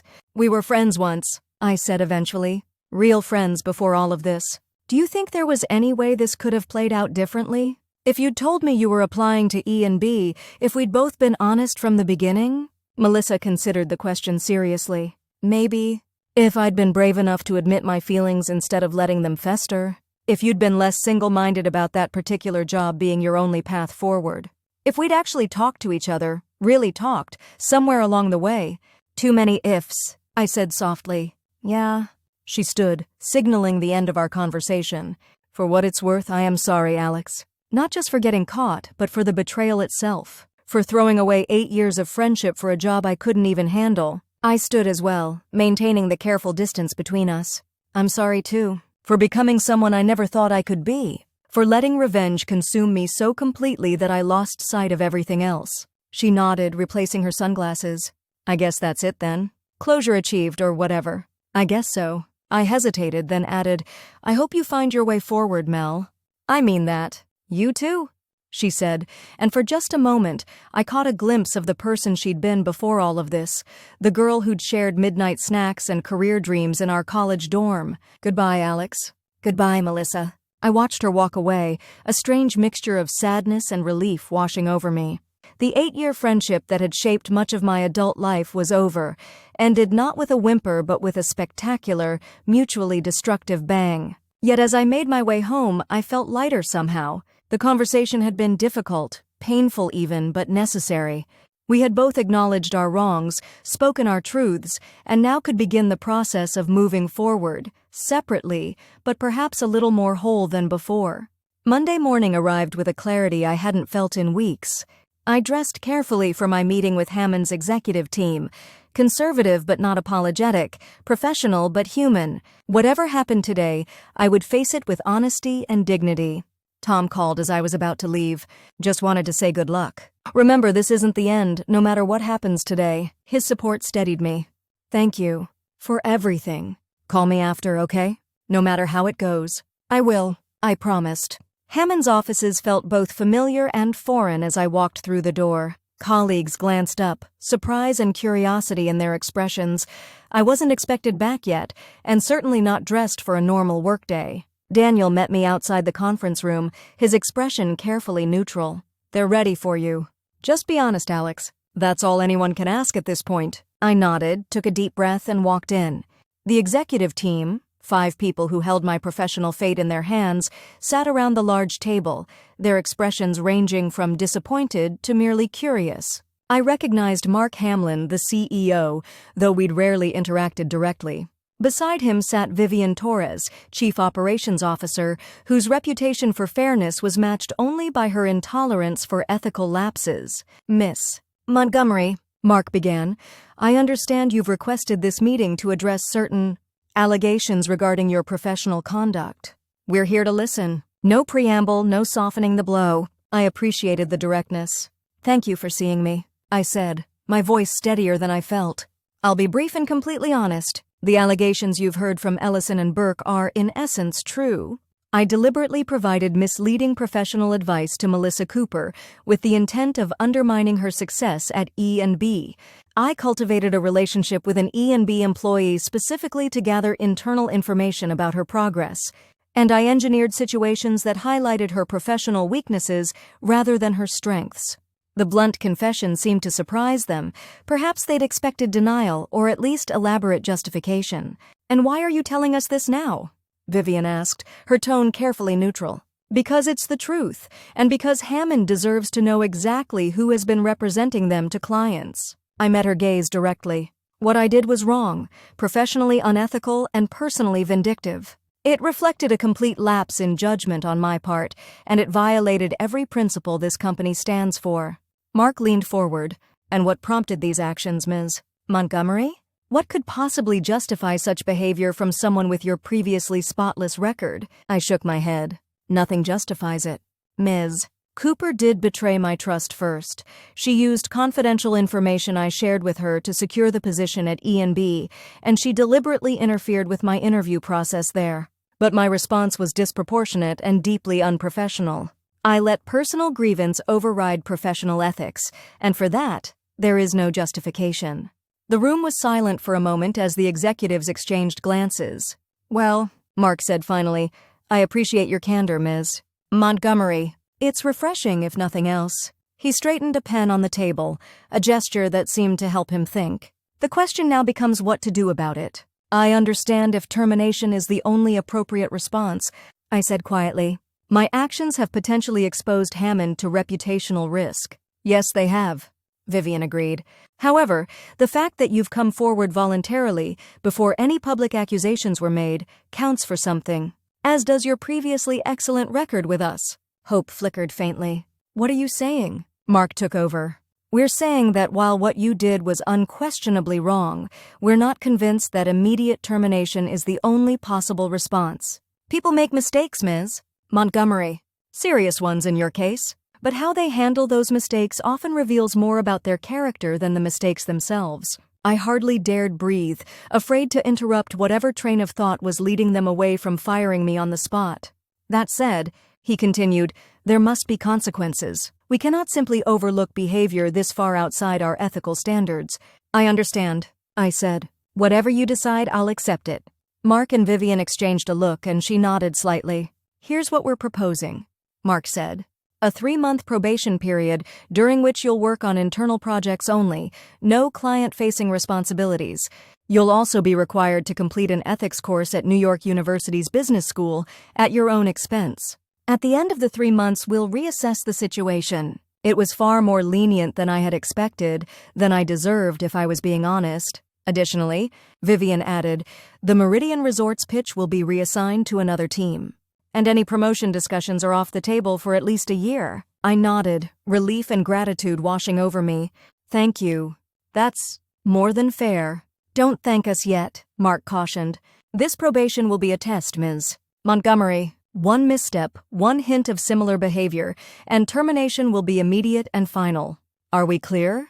Crystal clear, I assured him. I won't let you down again. As I left the conference room, legs slightly shaky from the rush of adrenaline and relief, Daniel was waiting. Well? He asked. 3 months probation. Internal projects only. Ethics course. No promotion for at least a year. He exhaled. You got lucky. Mark wanted to fire you outright. Vivian argued for a second chance. Why? I asked, genuinely curious. After what I did? Daniel shrugged. Vivian's always believed that talented people who make bad choices deserve an opportunity to redeem themselves. Just don't make her regret it. I won't, I promised. And Daniel, thank you for not throwing me under the bus when Chen called. I defended who I knew you to be, he said simply. The person who made those choices with Melissa Cooper? That wasn't the Alex Montgomery I've worked with for 6 years. Make sure that person doesn't make any more appearances. I nodded, understanding the warning beneath his words. She won't. I promise. Outside Hammond's building, I called Tom. I still have a job, I said when he answered. Probation, internal projects only, ethics course. But not fired. That's incredible news. His relief was palpable. I'm so proud of you for facing them honestly. It was the only option left, I said. But it feels right. Clean somehow. That's what honesty does, he said. It cleans the slate. So what now? I looked up at the Hammond logo above the entrance, then at the bustling New York street stretching before me. Now I start rebuilding. One day at a time. The next 3 months passed in a blur of internal strategy documents, departmental reorganization plans, and twice-weekly ethics classes at New York University. The work was decidedly unglamorous. Analyzing market research data, creating presentation templates for other teams, drafting internal communications, but there was something cleansing about the simplicity of it. No high-stakes client pitches, no office politics, just solid marketing fundamentals. The ethics course proved unexpectedly valuable. What I had initially viewed as punishment became a space for genuine reflection on the boundaries between competitive business practices and unethical behavior. The professor, a former marketing executive turned ethics specialist, challenged us to examine real-world scenarios where personal and professional ethics collided, the most dangerous ethical lapses. He told us one evening, aren't the ones where people knowingly choose wrong over right. They're the ones where people gradually convince themselves that wrong is right, that their actions are justified by circumstances, by perceived injuries, by the ultimate goal. His words hit uncomfortably close to home. Wasn't that exactly what I had done? Convinced myself that my revenge against Melissa was justified because of her betrayal? Outside of work and class, Tom and I settled into a new phase of our relationship. More honest, more vulnerable, but also stronger for having weathered the storm of my moral crisis. He never brought up what I'd done unless I mentioned it first, but when I needed to process my feelings about it, he listened without judgment. I keep thinking about something Melissa said. I told him one evening as we cooked dinner together. About feeling like she lived in my shadow. I never saw that at all. People rarely see themselves as others see them, Tom replied, chopping vegetables. Especially the ways they intimidate others. I intimidated Melissa? The idea seemed absurd. She was always the confident one, the social butterfly. And you were always the competent one, the one who made everything look easy. He glanced at me. That can be intimidating in its own way, especially to someone who struggles with the same things you seem to master effortlessly. I considered this, wondering what other blind spots I might have about my relationships, my impact on others. I think I need to be more aware of that, I said finally. Of how I come across, of the effects I might be having that I don't intend or recognize. Tom smiled. That's called growth, Alex. And it's a good thing. As my probation period neared its end, I had another unexpected encounter. I was grabbing coffee at a shop near Hammond when I heard a familiar voice. Well, if it isn't Alexandra Montgomery. I turned to find Catherine Winters, Melissa's contact at E&BHR, the woman who had canceled my interview, standing in line behind me. Ms. Winters, I acknowledged, tension immediately tightening my shoulders. I'm surprised to see you here. I live in the neighborhood, she said coolly. I'm surprised to see you still in the city. Word was that both you and Melissa Cooper had burned your bridges rather spectacularly. I ordered my coffee, buying time to compose myself. When we both had our drinks, she made no move to leave, instead gesturing to an empty table. "Do you have a minute? I think we should talk." Curiosity overcame my initial wariness. I sat. "I've heard Melissa's version of events," she began without preamble. Both her initial account of how she secured the position at E&B and her subsequent explanation of how you engineered her downfall. "I'd be interested in hearing your perspective." I studied her, trying to discern her motivation. "Why?" "It's all in the past now." "Professional curiosity?" she said with a slight shrug. "I've been in HR for 15 years, and I've never seen anything quite like the situation you two created. It's instructive from a personnel management perspective." Her clinical interest was oddly disarming. I found myself giving her an abbreviated but honest account of the entire saga: Melissa's betrayal, my revenge, our mutual professional implosion, and the aftermath. When I finished, Catherine nodded thoughtfully. "Thank you for the candor. It aligns with what I pieced together from other sources." "Can I ask you something?" I said, seizing the unexpected opportunity. "Why did you cancel my interview?" "After rescheduling it twice?" She raised an eyebrow. "Is that what you think happened? That I deliberately sabotaged your candidacy for Melissa's benefit? Didn't you? You were seen socializing with her weeks before the position was filled." Catherine laughed, a short, sharp sound. "I socialize with dozens of industry professionals, Ms. Montgomery. It's part of my job. Yes, I met Melissa at a networking event. Yes, I was impressed by her charisma and apparent expertise. But I didn't cancel your interview to favor her." I frowned, confused. "Then why was it canceled?" "Because Erica Chen reviewed your portfolio and Melissa's side-by-side and made a decision. She felt Melissa's more innovative, risk-taking approach was what the department needed at that moment. Your interview was canceled because the position had been filled, not as part of some conspiracy." The information landed like a physical blow. All this time, I'd believed Melissa had manipulated the process completely, had somehow prevented me from even having a fair chance. But in reality, so you're saying Melissa won the position fairly? On the merits of her work? Catherine hesitated. "Not entirely. She did use information about the opening that you shared in confidence, which gave her a timing advantage. And she specifically tailored her portfolio based on understanding E&B's needs, information she gleaned from you. But once both portfolios were submitted, the decision was made based on the work itself, not personal connections." I sat back, stunned by this new perspective. My revenge had been predicated on the belief that Melissa had completely circumvented the proper process, had essentially stolen my opportunity through manipulation alone. The truth, it seemed, was more nuanced. She had used unfair advantages to get her foot in the door, but ultimately, her work had spoken for itself, which meant that my systematic destruction of her career at E&B had been even less justified than I'd thought. "I see," I said finally, my voice small. "Thank you for telling me that." Catherine studied me, her HR training evident in her assessing gaze. "If it's any consolation, Mrs. Montgomery, Erica Chen was quite impressed with your portfolio as well. Had Melissa not been in the running, the position likely would have been yours." It wasn't a consolation. If anything, it made me feel worse. Melissa had betrayed my confidence, yes, but she hadn't completely stolen an opportunity that was rightfully mine. She had competed, unfairly, but still competed, and won based at least partially on merit, and I had destroyed her for it. "Thank you for your honesty," I said, gathering my things. "This has been enlightening."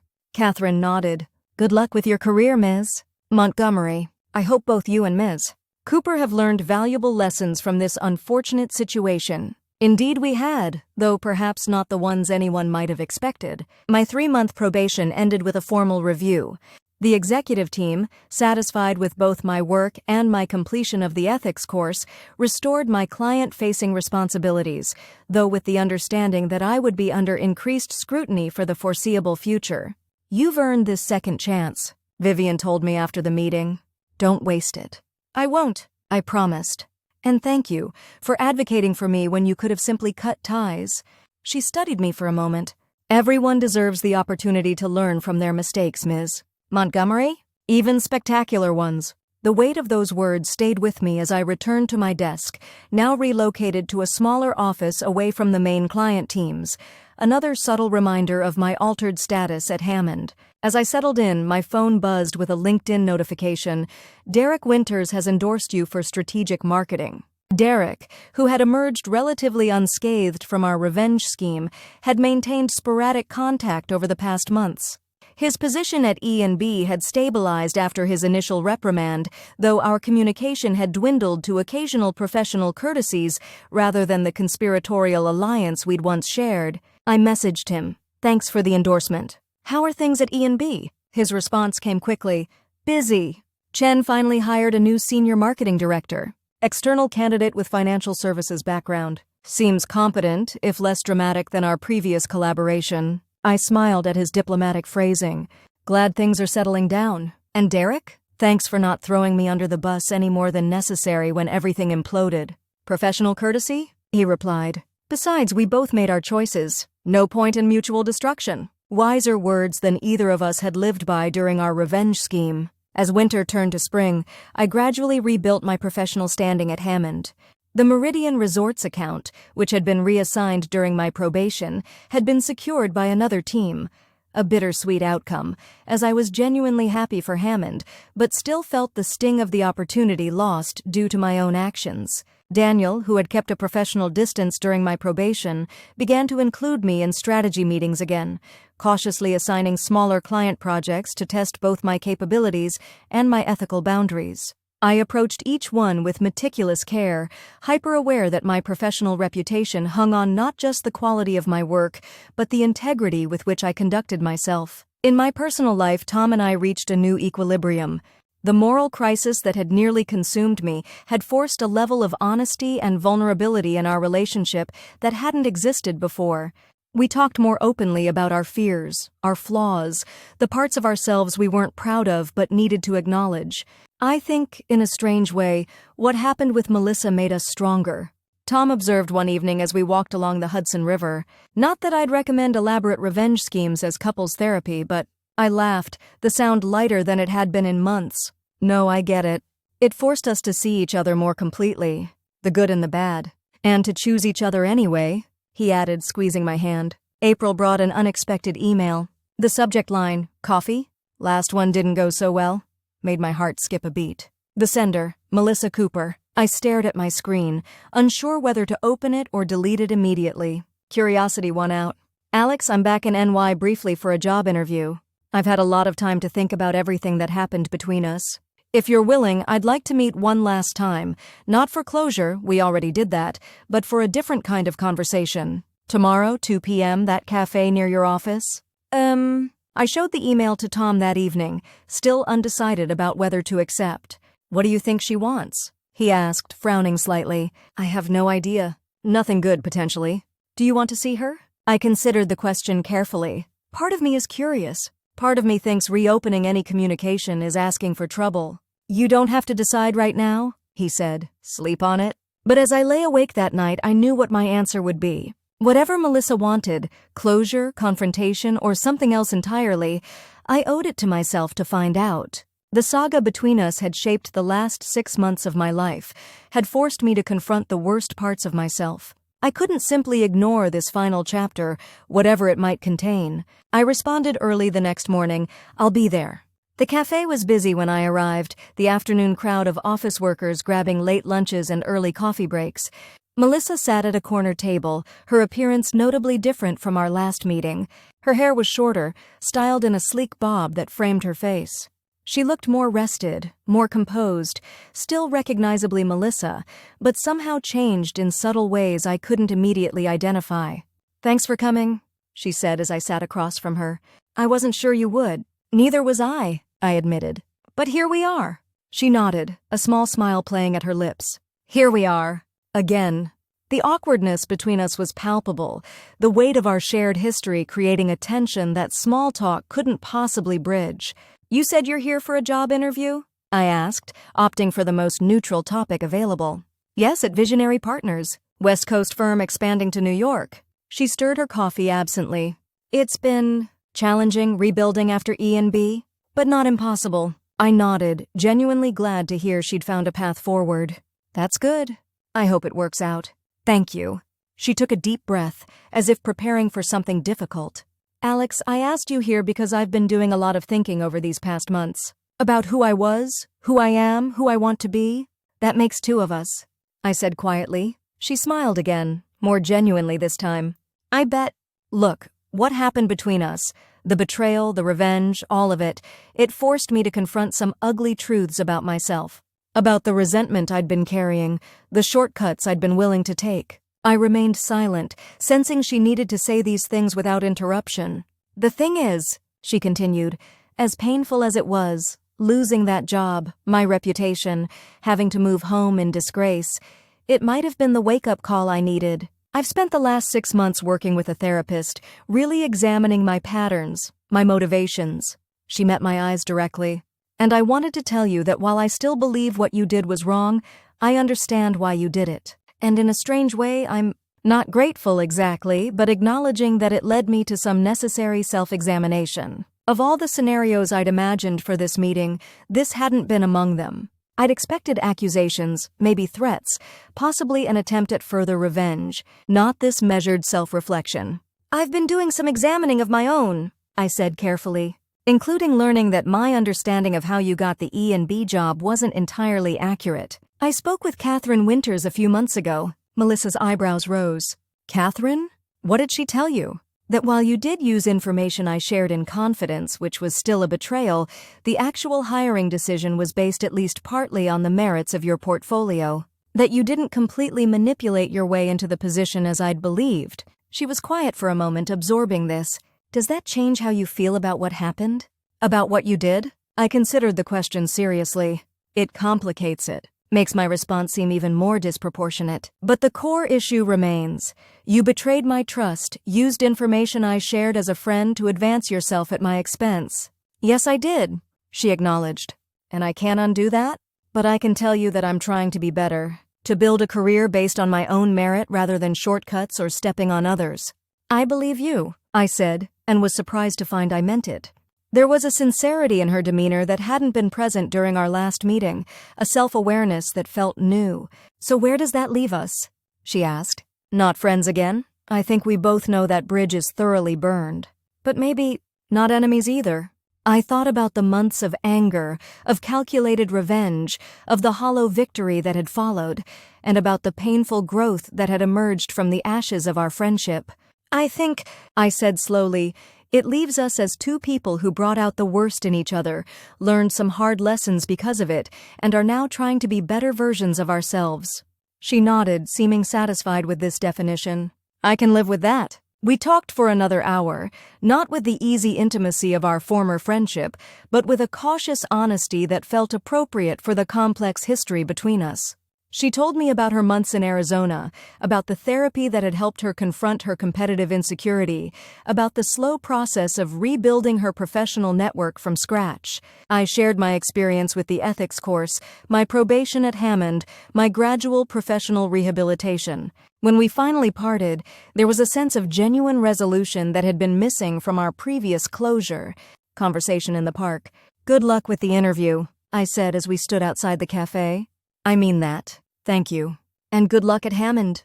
She hesitated, then added, Take care of yourself, Alex. You too, Mel. We didn't hug, didn't promise to stay in touch. Some chapters really do need to end, but as I watched her walk away, I felt a weight lifting, not just the burden of anger I'd carried for so long, but something deeper.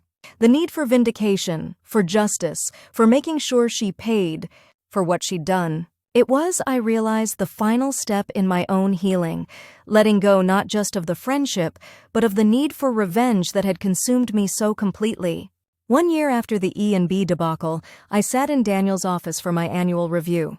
The past 12 months had been a careful rebuilding process, regaining trust, reestablishing my professional reputation, recommitting to the ethical standards I'd once taken for granted. I have to say, Alex, your performance this past year has been exemplary, Daniel said, reviewing my file. The Turner campaign in particular showed exceptional strategy and execution. Thank you, I said, genuinely proud of the work I'd done for the boutique hotel chain, work that had won an industry award the previous month. The executive team has taken notice, he continued. Which brings me to the purpose of this meeting, beyond the standard review. I waited, curious but cautious. My experiences had taught me that dramatic professional developments weren't always positive. We're establishing a new division focused on ethical marketing practices, particularly in the luxury and financial sectors. Given your unique perspective on the intersection of ethics and marketing, we think you'd be an ideal candidate to lead it. I stared at him, momentarily speechless. You want me to lead an ethics division? After what I did? Daniel smiled slightly. Sometimes those who have crossed the line have the clearest understanding of where it should be drawn. Your work this past year, combined with your demonstrated commitment to learning from your mistakes, makes you uniquely qualified. Plus, you have the technical expertise in the relevant sectors. I don't know what to say, I admitted. Say you'll consider it, he replied. The position would be Director of Ethical Marketing Practices, a step up from your current role, both in responsibility and compensation. A promotion. After everything that had happened, Hammond was not only keeping me but elevating me, and in a role directly connected to the very area where I had failed so spectacularly. I'll need some time to think about it, I said, still processing the unexpected offer. Of course.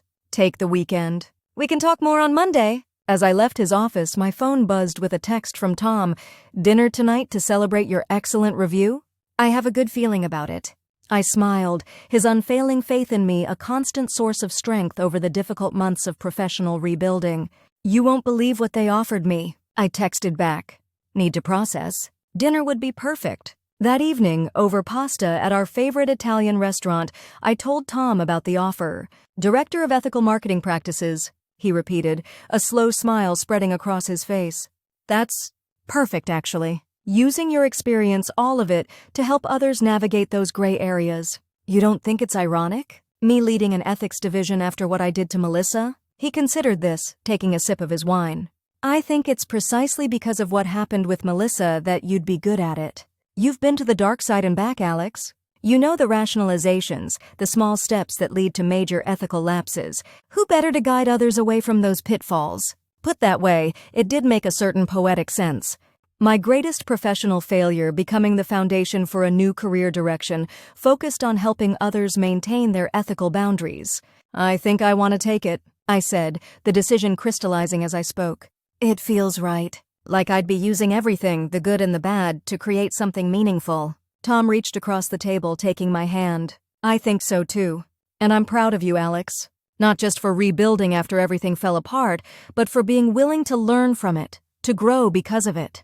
His words warmed me, acknowledging the difficult journey of the past year without minimizing either my mistakes or my efforts to make amends for them. I couldn't have done it without you, I said, squeezing his hand. Your belief in me, even when I couldn't believe in myself. That's what love is, he said simply. Seeing someone completely, flaws and all, and choosing them anyway. As we finished dinner, my phone buzzed with a LinkedIn notification. Curious, I checked it under the table. Melissa Cooper has endorsed you for marketing ethics. I stared at the screen, a complex emotion washing over me. Not quite friendship rekindled, but something like mutual respect emerging from the ashes of our mutual destruction. Everything okay? Tom asked, noticing my expression. Yes, I said, putting my phone away. Just a reminder that sometimes the most unexpected lessons come from our greatest mistakes. The next Monday, I accepted Hammond's offer to become their first director of ethical marketing practices. The position would allow me to develop guidelines, train teams, and ensure that client work met not just legal, but ethical standards. It was a role that would never have existed in my life path had I not strayed so dramatically from my moral compass the year before. As I settled into my new office, larger than my post-probation space, though still not the corner office I'd once coveted, I found myself reflecting on the strange journey that had led me here. The betrayal by a trusted friend, the consuming desire for revenge, the elaborate scheme that had succeeded and failed simultaneously. The painful process of rebuilding, of confronting the darkest parts of myself, of finding a way forward with integrity. I opened my laptop and began drafting the framework for what would become Hammond's first comprehensive ethical marketing guidelines. At the top of the document, I typed a quote that had resonated deeply during my ethics course. Our choices reveal our character, but our responses to the consequences of those choices define it. The words felt like both a warning and a promise, a reminder of how far I had fallen and how much I had learned in the climbing back up. The title I'd created for myself through revenge, the architect of a former friend's professional destruction, had led, through the strangest of paths, to a new title I could wear with authentic pride. My phone buzzed with a text from Tom.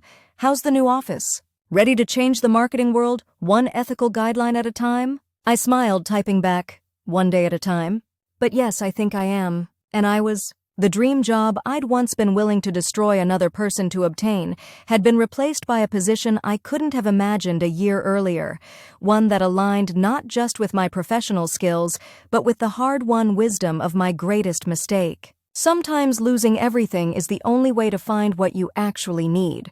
Sometimes revenge isn't sweet but bitter, teaching lessons that success never could. And sometimes the position you're meant for isn't the one you fought so hard to attain, but the one that finds you after you've learned who you really are, at your worst and at your best. My college BFF had stolen my dream job, and I had gotten her fired. But in the end, neither of us had taken that position. Instead, we had both been forced onto new paths, difficult, painful, but ultimately more aligned with who we needed to become. Not a happy ending, perhaps, but an honest one. And after everything that had happened, honesty felt like the greatest victory of all.